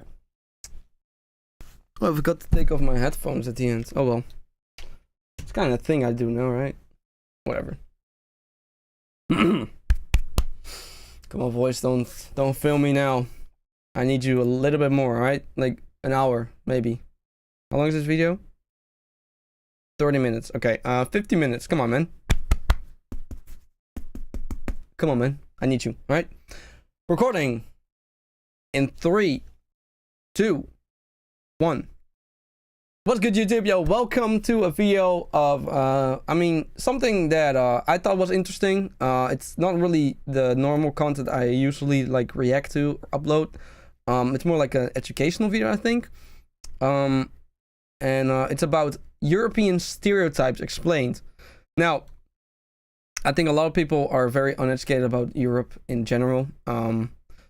They think a lot of like dumb stuff still happens in Europe that hasn't happened in like maybe 50 years. Especially Americans, not calling you out, but let's be honest. And yeah, maybe we'll learn something today, all right? I'm curious. Also, my voice is fucked. It's hanging on a thread. But hey, I'm here, okay? So yeah. Anyway, we're gonna react to European stereotypes explained. Let's go. Eastern Europe, the Nordics, the British Isles. No. They're no longer European, remember? They have stopped being associated with European, so they don't consider themselves European anymore. Southern Europe, Western Europe. Wait, did you just eat sand? What the fuck? Western Europe, and they show... Oh, that's Germany. Fake Europe. We all have our own Turkey is half European, alright? There's like a certain section that's part of Europe. stereotypes. And today I'm going to be going through all those European regional preconceptions and rating if said stereotype is accurate or not. Wait, there's no Netherlands? Our own stereotypes. And today I'm going to be going through all those European regional preconceptions and rating if... Man, that's some bullshit. And before you go say, oh look, no, this is the Dutch flag. No, it's not, bitch. This is the Luxembourg flag. Our flag is dark blue, not light blue, okay? And rating if said stereotype is accurate or not on a scale of 1 to 10. Basically, I want to laugh at my own people, man. Maybe he goes off on Dutch people. I really hope so. The myth busting, but yo, I'm European as well, so it's okay. I swear it's okay, guys. First off, Germany. The general kind of stereotype for these guys is that they're obsessive recyclers with no sense of humor at all. The idea of them in my head is that they're either rich, clean-cut, balding, lycra-wearing guys called Wilhelm or some shit, and they always wait if there's a red light at the crossing, even if there's not a car in sight, or they're on... Yeah, because they're civilized. Also, you can get a fine for crosswalking. But it doesn't really help your argument here. Germany. The general kind of stereotype for these guys is that they're obsessive recyclers with no sense of... Like, how can you say Germans are not funny and then show this guy, bro?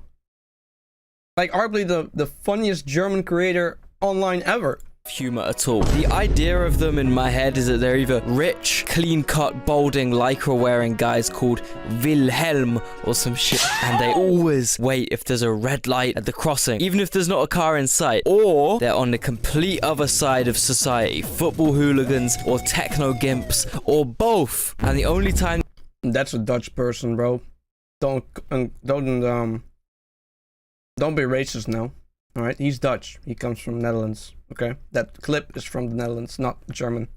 How dare you, bro? I'm offended now. These two types of Germans cross paths is at 6 a.m. when the unhinged techno goblins are on their way home from the club, completely fucked up, and the clean-cut Germans are on their way to their 300,000 euro a year job, designing eco-friendly toilet seats or some shit, using a sustainable form of transport, of course. I actually wrote that before I visited Germany a couple weeks ago, and now that I'm back, I can say for a fact, whilst it turns out not everyone wears lycra and pedals 1,000 euro bikes like it's a matter of life or death, they are 1,000 euro bikes. That's crazy, bro. There's no way people have 1,000 euro bikes. Only like the very competitive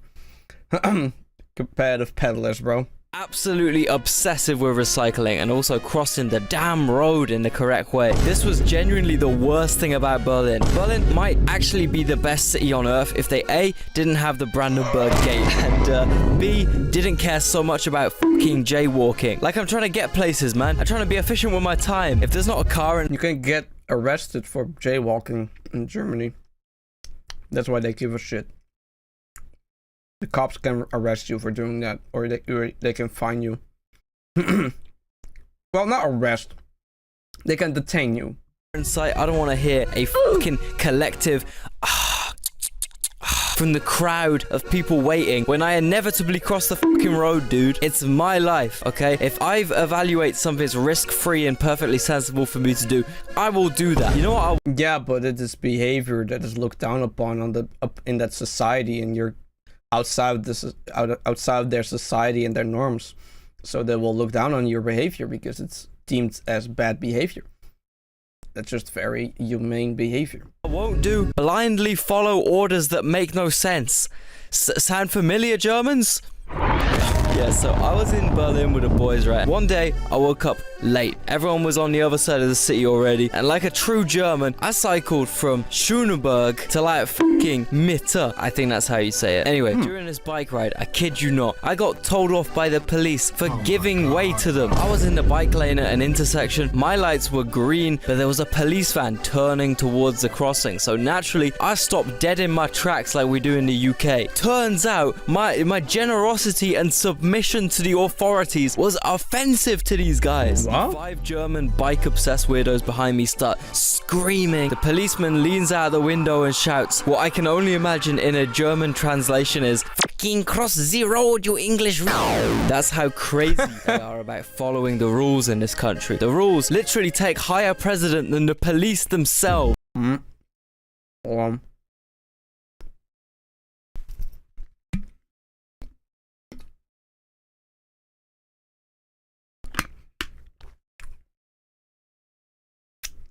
Sorry, I'm also eating my lunch. My bad.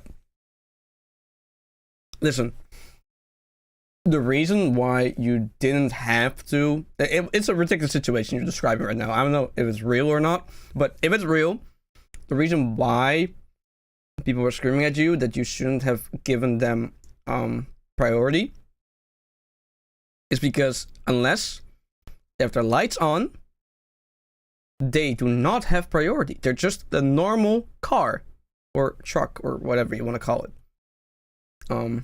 So that's kind of the reason. Unless they are in their not in their, unless they have their sirens on, right? That's why when it's become a priority vehicle. Other than that, it's just a car. He has to abide to the same laws as everyone else. Regarding my initial perceptions of German people, in truth, they are actually probably more of a hybrid between these two stereotypes I had. Because, for example, in Berlin, I swear to God, we was in some dingy, dark, degenerate techno club. All the insane shit you can imagine happening. So many fucking laws being broken. But on God, in the corner, there was a bin with all the special recycling sections in it. Germans could literally partake in the freakiest, fucking most illegal, immoral, insane shit your brain could ever comprehend, and then refuse to throw their glass bottle in the wrong part. I think this is purely speculation, by the way. I think the reason why people think Germans and Dutch people and pretty much like the whole region between those, like Luxembourg and what the hell is that called in English? Belgium, that's it. Is probably because there's some sort of local autism spectrum between the countries. Now, hear me out. Hear me out before you call me like stupid or deranged, but I have noticed behavior in these 4 specific countries from people where they like things tidy, they don't like to talk to each other, they don't really like to socialize, they are very about rules, right? And I'm not saying all of them are autistic, right? But I do think autism is very inherent in the majority of these cultures.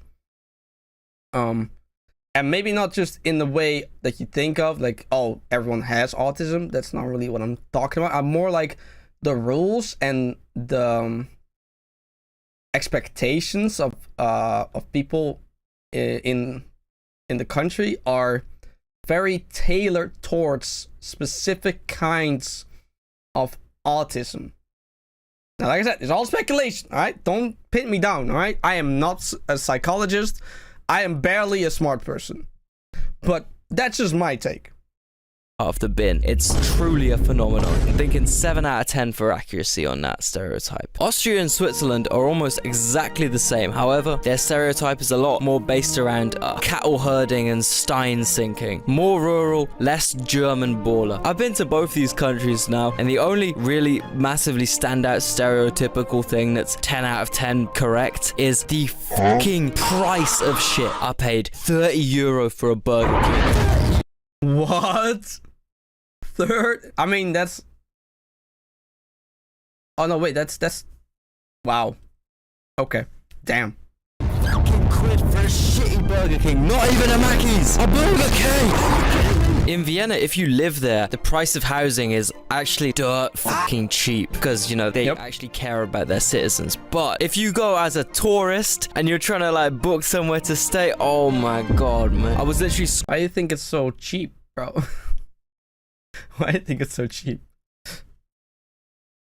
Oh, man. Yeah.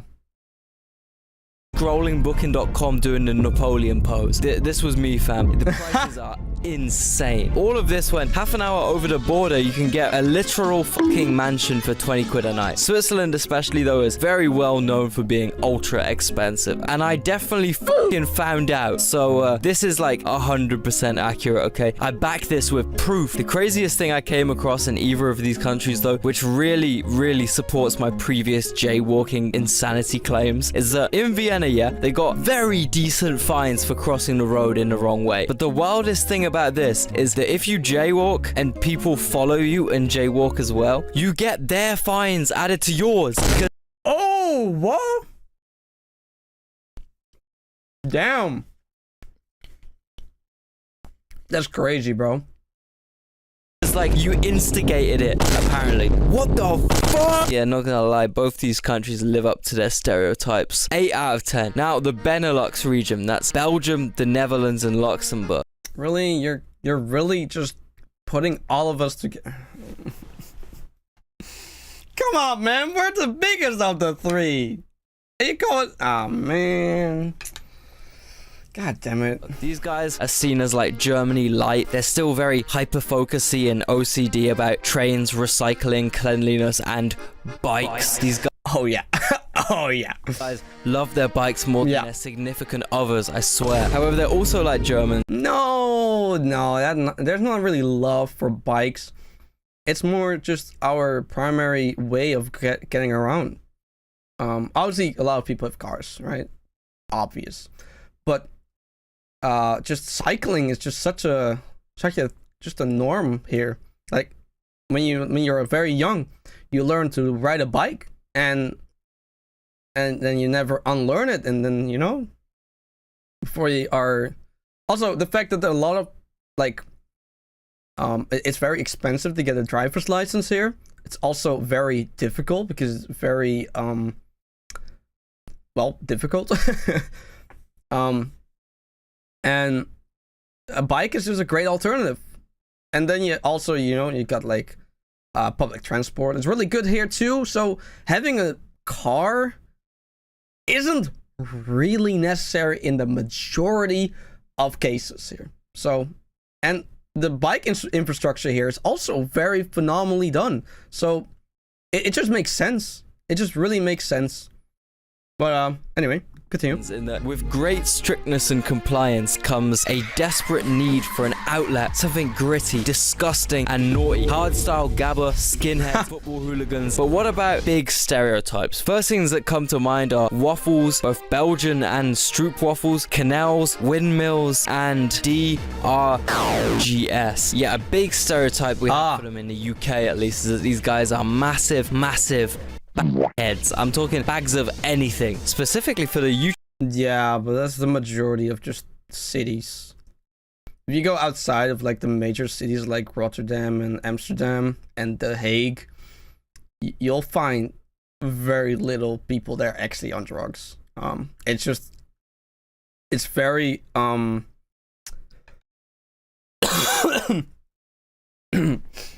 it's very concentrated in that specific areas because there's where the most gets sold. Majority for tourists buy them, by the way. But yeah, it's definitely something that's true. But if you go outside of like the main attraction cities, I call them, as in like Amsterdam, Rotterdam, and The Hague, you'll barely find any people that actually do drugs. Like, ironically enough. YouTube employees watching. I'm talking about big shopping bags full of Belgian beer and moule frites. Yeah, I don't know. There might be some truth with this stereotype though, because I would have to be cooked out of my mind off Rotterdam High Grade or something a lot stronger to consider this shit as potential. Hey. You can roast the fish, okay? Nobody really likes that. But you cannot roast a good bowl of pea soup, bro. You cannot, no. I refuse to acknowledge that. Alright? It looks horrible, okay? It looks absolutely horrific. It looks like somebody puked in a bowl and put some fucking meat in it, okay? Yeah, absolutely. I 100% concur. However, this shit is good, bro. It fills, it's nice, it's warm. It just, I don't know, man.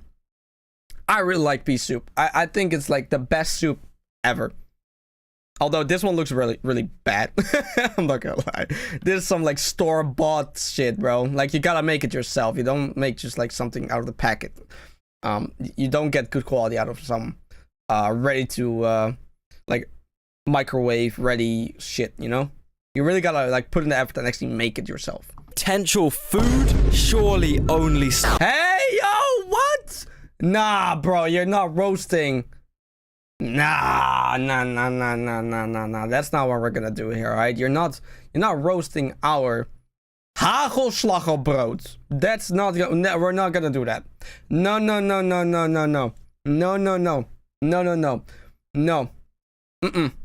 Unacceptable. Only people eat this shit. Realistically, the drugs are more of a. What the fuck is that? I have no clue what that is. It's so gross. Where can I buy it? Someone tell me so I avoid it. Tastes nasty, gross. Please tell me, please. Bro, I have no clue what this is.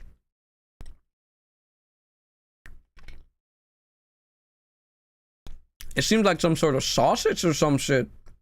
More of a touristy thing, along with the windmills and waffles and canals. And if there's one thing that would deeply hurt a Beneluxian citizen, it's labeling them based off what British tourists do in their lands. I'm gonna say 2 out of 10 for accuracy, otherwise I will have a Dutch revolution in the comments. They'll all just angrily spam that one word they always comment for some. I already know what you're gonna say, bro. Gecondoleerd. Reason. Hungary. The general. Oh, he's not even gonna say it? Ah, come on. It's either gecontroleerd or cancer. Either or both. Stereotype is that they're mean and most likely involved. Also, the fact he only roasted Dutch people, but called it the... Nah, listen, man. You barely roasted the Belgian and the Luxembourgers, man. Come on. Really? I know we're the biggest around about the three, but come on, bro. You couldn't find any dirt on the other ones? You only roasted our country? Man. God damn it, bro. In some kind of crime. Now, this one is just not true at all, man. In reality, I found that Hungarians are actually quite nice, hospitable, and involved in crime. So, 5 out of 10. Next up, Italy. I guess the main kind of stereotypes about Italians is that they're all either working for mafia mobsters or are the mafia mobsters. And nah, it's only an American stereotype of Italians or people that think they're Italian, but they're just Americans with Italian grandparents. And care way too much about food to be in a good financial position. Crime and food go hand in hand in this country. So much so that you will end up with shit like an entire multi-million-dollar mafia based around tinned tomatoes with some really atrocious crime involved. Amazing. Overall, as far as I can say though, honestly, seems like a relatively accurate stereotype if we're talking southern Italy. However, from Bologna upwards, different world completely. Lamborghinis, designer clothes, pizza, white buildings, white people, you name it. So I'll give this stereotype a 5 out of 10 for accuracy. Portugal. These guys have serious Balkan allegations. Because when you compare it to Spain, right, the big difference is that when they fell off, when the economy crashed and everyone got super poor in Spain, they rapidly urbanized. Now you're left with two of the biggest cities in Europe and nothing else. Everyone lives in Madrid. Yep. Not wrong. Or Barcelona. However, when the same fall off happened in Portugal, they just kept farming. They stayed pretty damn fucking rural. They didn't do anything to rectify the situation. Nope. So they're just poor and agricultural now. Basically, man, you gotta stay farming, bro. Don't let industrialization deceive you. Don't focus on no urbanization, bro. You gotta stay farming. It's legal, dude, bro. I don't know. Just stay farming. When you combine this with how they essentially speak Russian Spanish, you're basically looking at a Balkan country. When I was in Porto last year, I remember seeing a totally wrecked, falling down house with a shirtless Portuguese man drinking a massive super bock outside it, directly under the massive bridge, which is literally Porto's main tourist attraction. In Madeira, I was on the bus and this... Nah, that's crazy. Seat was stuck permanently reclined and the fan above me was dripping brown liquid. Hey, I've been to Eastern European countries which are less Eastern European than Portugal. I swear. Those stereotypes, those Balkan allegations are 100% true. I mean this in an endearing way, okay? I love Eastern Europe. Now I was thinking, who could... Yeah, you better say that, otherwise they'll come for your ass, bro. Confirm this stereotype for me. Who do I know that could confirm this one? Well, how about... Hey guys, didn't see you there. My name is Motherfuckers, Roman. I'm a Russian YouTuber and welcome to my hood in Russia. No, it's not. This is actually Portugal, Lisbon. Oh. I know guys, crazy. Look at what's around me. Look guys, as a Russian who moved to Europe, to Western Europe, here to Portugal, I've been pretty, you know, intimidated by the look of Western Europe. I was not really used to it. However, when I'm in areas like this, quite honestly, I feel like I'm at home.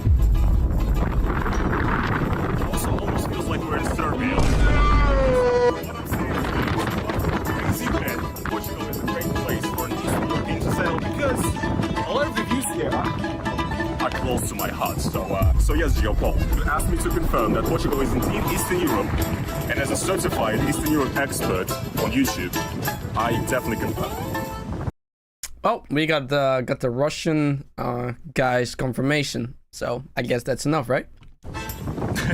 You know what European nation loves come into Portugal, especially this bit of Portugal, that's Brits. Now, I've talked about Britain and British stereotypes way too much already, so I'm gonna hand this over to a certain Filipino man who is cursed with the burden of living in the UK to hopefully give a new perspective on the situation. Yeah, I got a few things to say about the British, right? There's a few stereotypes out there. Okay, there's loads of stereotypes out there. And today I'm gonna address all of them because I am a British expert. I've lived among them. I've eaten with them. I've slept with one of them. I know everything about these motherfuckers, and I'm gonna tell you about it. Number 1, bad. Oh god. Oh, bad teeth. Oh, that's horrific, bro. That looks horrible. Teeth. Yeah, they do. They do have awful teeth. And I don't know why. Apparently they got good dental care, but they're always crooked or yellow. I think it's due to inbreeding. Number 2. It tends to be a thing, though. Inbreeding tends to, like, give people bad teeth. That is 100% correct. But I don't know if that's the reason. God damn, bro. Their women are ugly. Now, all women are beautiful. But I can see where the stereotype comes from. Yeah, it's starting to become a very, like, one-dimensional, right? Like, they all use the same makeup, they all the same use styles, same, like, clothing. There's not really any originality for the majority of the women you see there. But there's definitely, you know, some pretty women there. Obviously, I mean, everywhere, right? I mean, whether you live somewhere doesn't determine whether you're whether there's like ugly or beautiful people, right? Number 3, they drink tea. This is kind of a pussy one, I can't lie. And yeah, I guess they do like tea. I don't know, I've seen more coffee drinkers though, and like tea is kind of mid, when you kind of think about it, it's not really hard enough. I mean, I don't think people are gonna go out and sip tea in like a Starbucks or something like that, right? So they're probably just in their homes, you know, drinking tea and eating their biscuits, you know, and crumpets or whatever they eat, you know. So maybe you just haven't seen them do it. But I do think I think English still definitely drink tea, bro. Number 4, they're all on coke. Huh? That's what I just made up myself. I was about to say. Prominent stereotype, but yeah, they're all on coke. All of them. Bricklayers, they're on coke. Street workers, they're on coke. Bin men, they're on coke. Racist? Yeah, they're racist. Yeah, fuck it. I don't know. Okay, Leo, I hope you're happy. I got... The Irish stereotype. That is a very weird sequence, I'm not going to lie. Is literally just alcohol. I guess the only other thing they're really cursed with abroad is, you know, being mistaken for British people. And as anyone with any slight knowledge of history will know, this is about the worst thing you could possibly even think in front of an... Why do you think they always talk so, like, distinctive Irish? Because they do not want to be recognized as a British person. Irish person. And whilst Irish people do tend to appreciate a bit of a moderate drink, let's say, the British Isles stereotype is so unforgivable. I'm gonna have to give this one a 2 out of 10. Spain. Now, I can think of a couple big Spanish stereotypes. A, it's just flooded with the worst humans you could ever encounter in your life. British tourists. Unfortunately, despite them doing their best job at discouraging such behavior... Wait, what? Tourist, your luxury trip, my daily misery.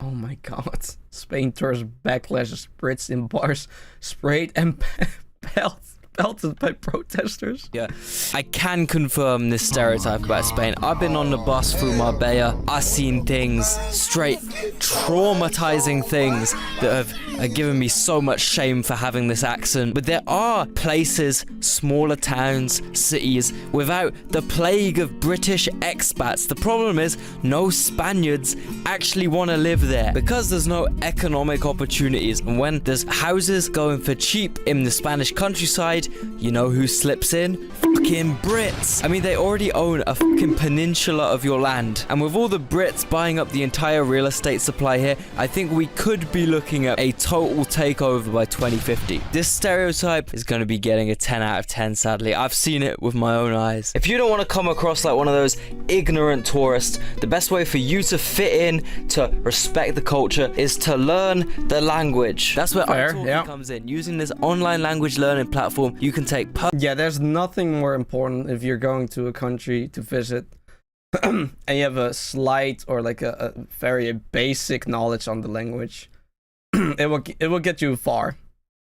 Obviously, the majority of the countries, you know, in Europe, they will be able to speak English, but you will be hated for it. All right, you will be getting criticized, or like you will be silently get looked down upon when you come in and try to talk English. It's just how it is. Personalized one-on-one lessons with native speaking teachers anytime, anywhere. Because it's just you and the teacher, you will really focus on your speaking and listening, more conversational skills, which will increase your confidence through I mean...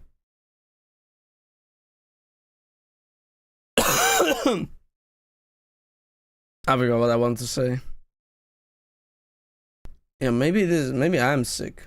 Interactions. For me, that's about 10,000% more useful than what I get out of conventional lessons. When I took language classes in school, I genuinely didn't gain any useful conversational skills. But 30 minutes on iTalki with my teacher, and I already had the basic phrases down. So basically, if you want to say, hello, how are you? You would just say something like, hola, ¿cómo estás? Can you say, hola, ¿cómo estás?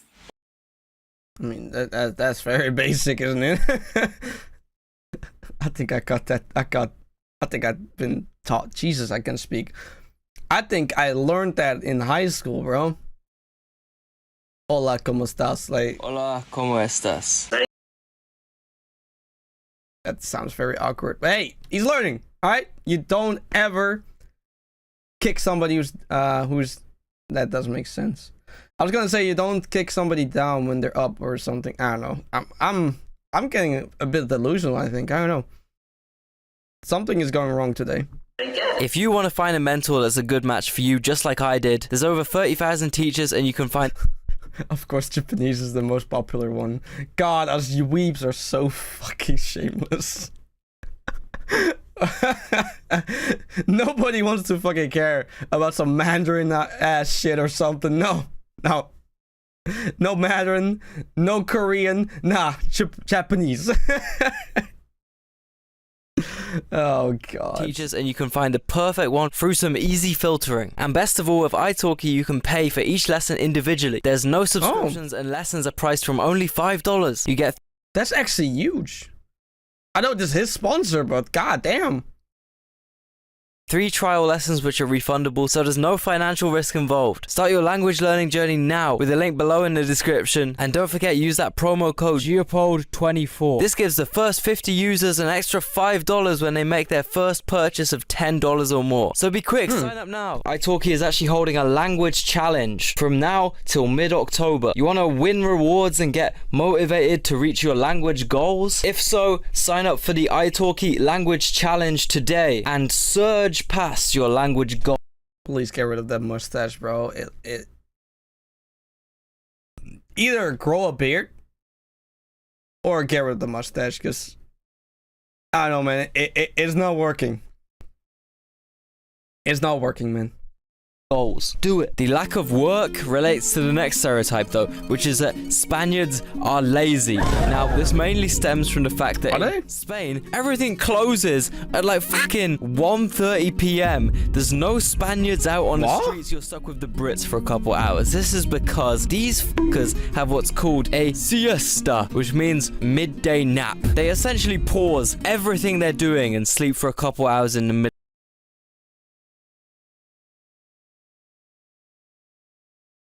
Bro, I should have been Spanish, bro. Holy shit, that sounds amazing. of the day. It's so fucking funny, man. I love how Spaniards will defend this shit by reasoning that in Spain it's just too hot in the middle of the day to work, which I agree with, but the problem is the rest of the fucking world does not agree with this. On Wikipedia, there is a official list of countries ranked by average yearly temperature, which for some reason has 235 places listed as countries. I think it's territories too, I don't know. But anyway, place your guess. Out of 235 countries and territories, where does Spain rank for average heat? Sure. Top 50. Surely it must be top 20 if it's so hot they gotta sleep for 3 hours in the middle of the day. No? Okay. Top 50, surely. No? Okay. Top 100 then. Easy. No? Oh, well. Bro, what? It has to be top 150. No! Oh, what? Spain is listed as 166th out of 200 countries and territories for... That's crazy, bro. Where's the Netherlands? Probably. Why am I looking at the top 50, bro? I'm stupid. There's no way it's in the top 50. Average heat. That's in the lowest fucking quarter of world heat. This is why everyone calls them so lazy. Look, do you think you'd see some geezer in Senegal taking a 3-hour nap in the middle of his work because it's too hot? No! And it's like 45 degrees on a cold day out there. Honestly, 10 out of 10 on this day. I mean, the temperature per se isn't the only determining factor whether something is feels very hot or not. The humidity definitely plays a part, but even then, like, that reasoning is dumb. That reasoning is so stupid, bro. Very stupid. I mean, I would also defend it, you know, like, yeah, we just like to sleep, bro. Like, God, maybe I should do that too, man. Maybe I'll actually get some real sleep, you know? Stereotype as well. Sorry, Spaniards, but you can't defend this, surely. France. Now, in Britain, we have some interesting views on the French. A friendly rivalry, you might say. Basically, just arguing over who can have the slightly less shit capital city with 10 million people that's cold and ugly. And on the I'm not going to agree or disagree on that. other side of the channel. In my opinion, London clears, but we can talk about that some other time. In brief, the stereotype about these guys is that they're rude, arrogant, stuck up, posh, lazy, smelly, and yeah, in general, quite bad hygiene. Which is quite the claim to make as British people. For real, though. Whilst, yeah, this might be a little bit true, from my first-hand experience, I mean, some guy literally tried to fight me for giving a homeless man money the first night I was in Paris. Because he encouraged him to be homeless, you stupid British man. I am better than you in every way, you scum. I eat snails and cheese you can't even comprehend, putain. However, I do actually think there are a lot of really nice, down-to-earth people who live in France. For example, the non-French people who live there. So oh my god. Oh my god. 6 out of 10 for accuracy. What about Scandinavia? The Norwegian stereotype is that they're all old-fashioned, bearded, gnome-like men smoking pipes, fishing for salmon in a fjord. This is completely incorrect. They're actually fucking ballers. And I have a conspiracy theory that Norwegians came up with this rhetoric in order to hide all the masses of fucking money they're making from public... Wait, hold on, what? They're actually fucking ballers. Luxembourg? Oh, yeah, that makes sense, actually. Yeah. No, yeah, that makes sense. And I have a conspiracy theory that Norwegians came up with this rhetoric in order to hide all the masses of fucking money they're making from public knowledge, so they never have to share out their resources or their trillions, and they can keep on being fake leftists and keep all their money to themselves. Yep. Completely untrue. 0 out of 10 for accuracy. The stereotype about Finns is that they're drunk rednecks and have nothing to do all day apart from drink Finlandia and drive heavy. They're like the diet version of Russians, I've heard. machinery. This is honestly probably about 80% true because you gotta factor in the 600,000 startup tech ballers that have slick back hair and gilets and basically generate all of Finland's GDP. 8 out of 10 for accuracy. Swedes are kind of seen as the annoying, bragging relative that actually knows how to make money, has an actual population of more than 200 or whatever the other Nordics have, and thinks they're better than everyone else, to the point where they don't even bother socializing with other people. Hey, this might be a little bit accurate, like 5 out of 10 or something, but you know, why gotta be so. I spent multiple hours of my life working on a section of this video that was meant to be here, but the entire thing got copyrighted. Oh no! 7 a.m. in the morning, the sun has completely set, and I am pretty done with editing this video, so I get what you mean, man. I hate editing too. Why do you think I'm doing reaction videos, bro? I do not give a fuck about editing, bro. It's the most terrible part of actually making YouTube videos. what I'm gonna do instead is summarize the key points that we're meant to be playing now. Okay. So essentially, the Swedish stereotypes of the other Nordic countries is number 1, Norway, rich. To accentuate that point, I have a $200 million Zimbabwean banknote. Okay. Yeah. Now, Finns are makes no sense. drunkards, but they are cool drunkards. Ah. Danes, however, they're not cool. Okay. They're drunk. And then finally Iceland. I mean, they don't Nobody lives in Iceland, bro. really like exist.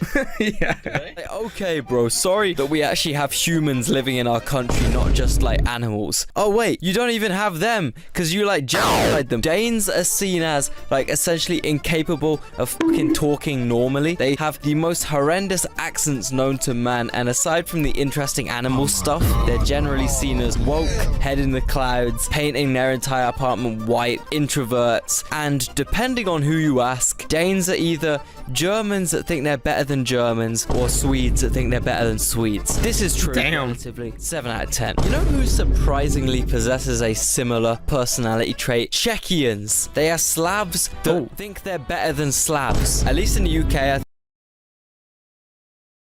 Oh my god. Yeah. Okay. I think the stereotype about Czechians is that they're making beer guzzling crime affiliated Eastern Europeans, but this is fucking wrong. From experience, these guys totally distance themselves from all of Eastern Europe, but they have the worst roads in Europe. They have endless forests of commie blocks outside of Prague. Gambling is super popular. Beer and cigarettes cost nothing. Corruption and crime is prevalent, but they still pretend that Czechia is Western Europe. Ah, hell no. They literally changed their country's whole ass name for the sole purpose of sounding less uncivilized and disgustingly Eastern European and more. Oh my god, bro. Oh my god, this video, man. Wow.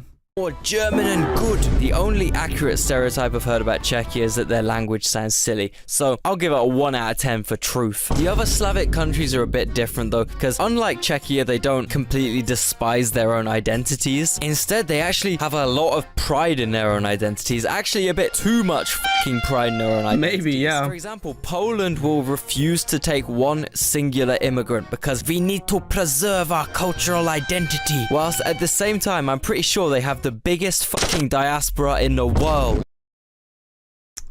Yeah. Yeah. But they don't like that. They do not like that, bro. Like 20 million Poles live abroad. The double standard is crazy. Uncle Ruckus type shit. I guess the stereotype about these guys is that they're drunk, violent, pickle-eating, cold-enduring meatheads. And that's not true, okay? Whilst they might have a tendency to fight brutal wars against each other despite being extremely similar, just having a bit of a border between them, in general, I think these guys kind of defy the stereotypes. I've been to Poland a bunch, and funnily enough, They're like 10 million times more advanced than Czechia. Everything's spotlessly clean, transport systems are super efficient, the roads are super well maintained, the shops are so convenient, especially Žabka, truly one of the best established. Hey man, I'm impressed. This guy actually, did his research. He actually like visited these places, Like he's not just, making this video just for the sake of being racist or like being funny, right? He's trying to educate us. Well, I'm losing my voice. That's why I'm not really trying to talk as much anymore. Normally I would like pause a little bit more than I'm doing now, but as you can hear, my voice is yeah, it's about to fuck off. It definitely is. Establishments in Europe. Poland is honestly more like a German city than any other German city I've visited, and if anything, the British tourists are the badly behaved, drunk, violent ones out here, not the Poles. So 4 out of 10 for accuracy. The Baltics have some very varied stereotypes. Estonia, they're rich, stuck up, and LARP as Nordics, despite literally not that long ago being part of the Soviet Union. Not gonna lie, I've been... I don't think they had a lot of choice, let's be honest. They speak essentially Finnish, their food is essentially Finnish, and one thing's for sure, they drink like Finns. And Tallinn honestly feels more Nordic than Helsinki, so I give this one 7 out of 10 for accuracy. Latvia is like the complete, absolute opposite stereotype. They're broke Eastern Europeans that sit around all day drinking kvass in the forest. Yeah, it might be true the only reason Rail Baltica can't work is because the train would have to go through Latvia and they're corrupt and dead broke. You don't get it yet, do you? I just gave you opportunity of a lifetime, brother. And I'll be damned I'll be disrespected like this. I don't know about the sitting around all day part. I don't know about the lazy allegations, because the truth is, you have to be dedicated, be motivated, if you're gonna wake up at the crack of dawn and walk to the liquor store. The truth is... True. Listen, man. There's a lot of broke people, right? But there's even a lot of drug addicts. But what a drug addict is compared to somebody who's broke, they damn sure are gonna make money somehow to get that fix, bro. So if you're broke, just know you are more lazy than a drug addict.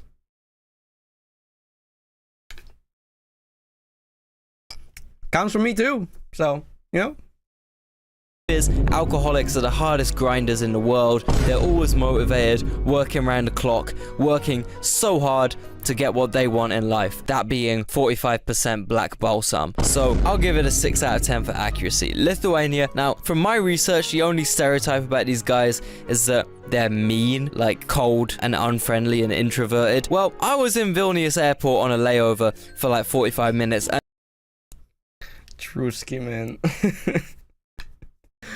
And some old lady told me which food spot I should avoid because it would give me food poisoning. So I disagree. She had my back and she saved me from E. coli. 0 out of 10 accuracy. Fascists have no voice. Shut up, German. Georgian Legion, not German Legion, you idiot.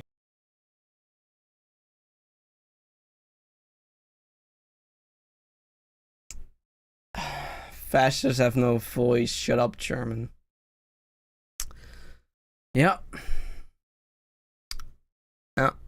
Georgia is a US state. Oh my god. I'm gonna crash out! One of the main stereotypes about Georgians is that they're hospitable. This is even depicted in the main statue in the capital, where the woman holds a bowl of wine to greet people who come as friends in one hand and a sword in the other for those who come as enemies. Hey bro, we gotta get this everywhere, bro. Who needs border patrol if you have a big ass robot mech with a sword or like a bowl? Trust me, bro. Illegal immigrants are no worries, man.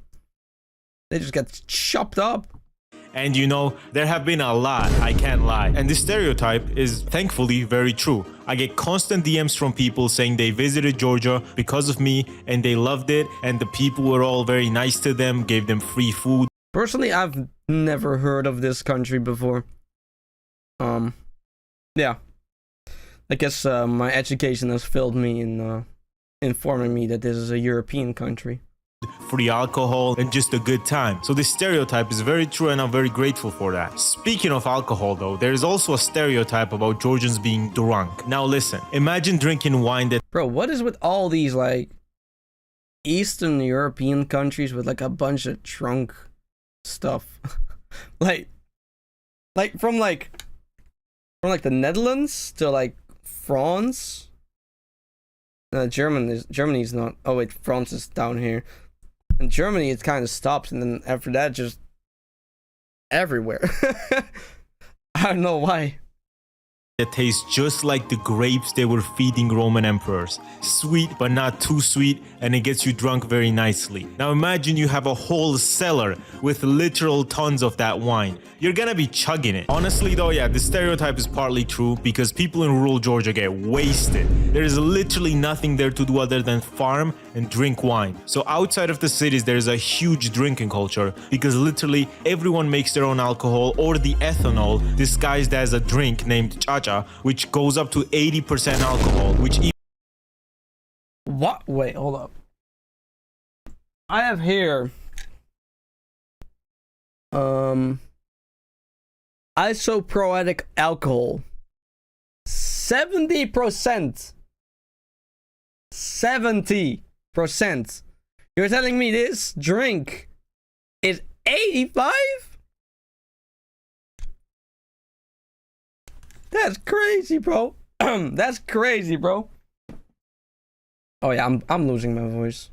This has to be the last one. Even the most alcoholic people can't stand more than 3 shots of. But Georgian villages really go crazy on the alk. I'm sitting on the table, I'm like, please, no more, no more. And then they pour up 2 full glasses of wine just for me. I'm just not built like that, bro. But in the cities, we just drink beer and cocktails. Also, I don't know if Geopold mentioned this, but Leo is a bad bitch.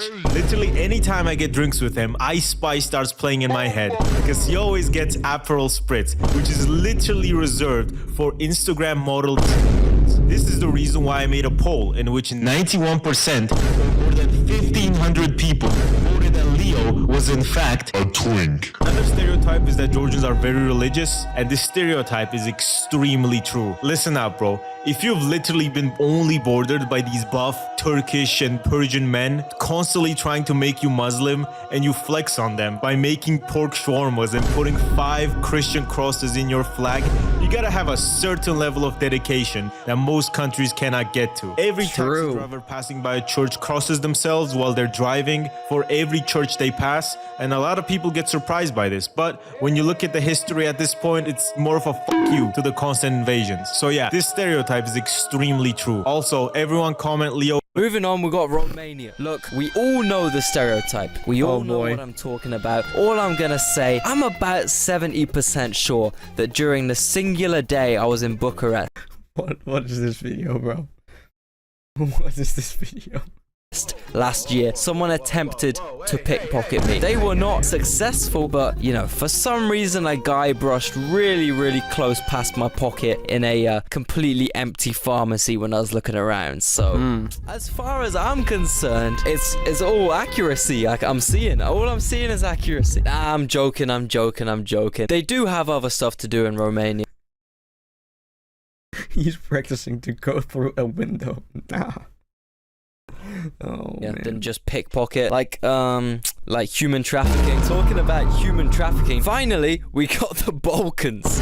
Now look, damn, what a transition. On this channel, and one of the real big stereotypes I get screamed at in the comments, in my DMs, on every single comment section in the world ever, is that they're all Turks. That every individual difference in this region of the world is completely invalid because they're all Ottoman fucking 100% Turkish Turks. And what I have to say about this is 0 out of 10 accuracy. If any of these obsessive, insanely devoted Ottoman nationalists did the tiniest bit of research, they would realize this entire region is rightfully North Macedonian land.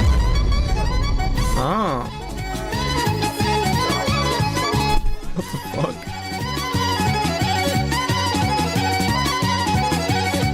Bro, where does this guy find all these clips, man?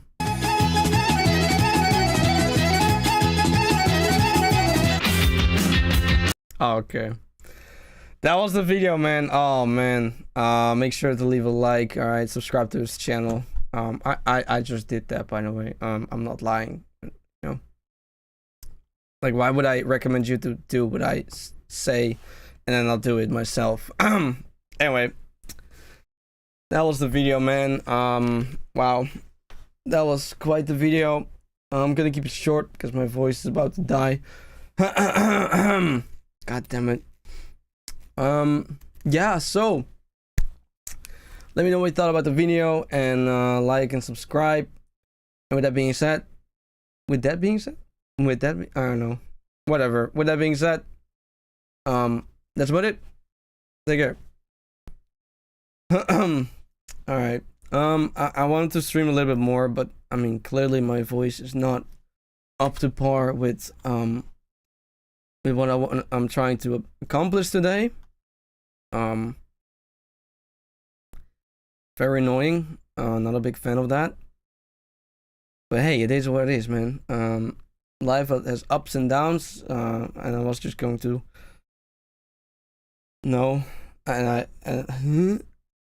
life has ups and downs, and you know, sometimes you just gotta, you know, give up. Sometimes you just gotta give up to like come back stronger, right? Anyway, so yeah, appreciate you coming to the stream. I'm sorry it was so short, especially after being gone for 3 days, I think already. 3 days no streaming. Yeah. Hey man, my voice just not in it today, I guess. So yeah. Cool. Appreciate y'all. Take care.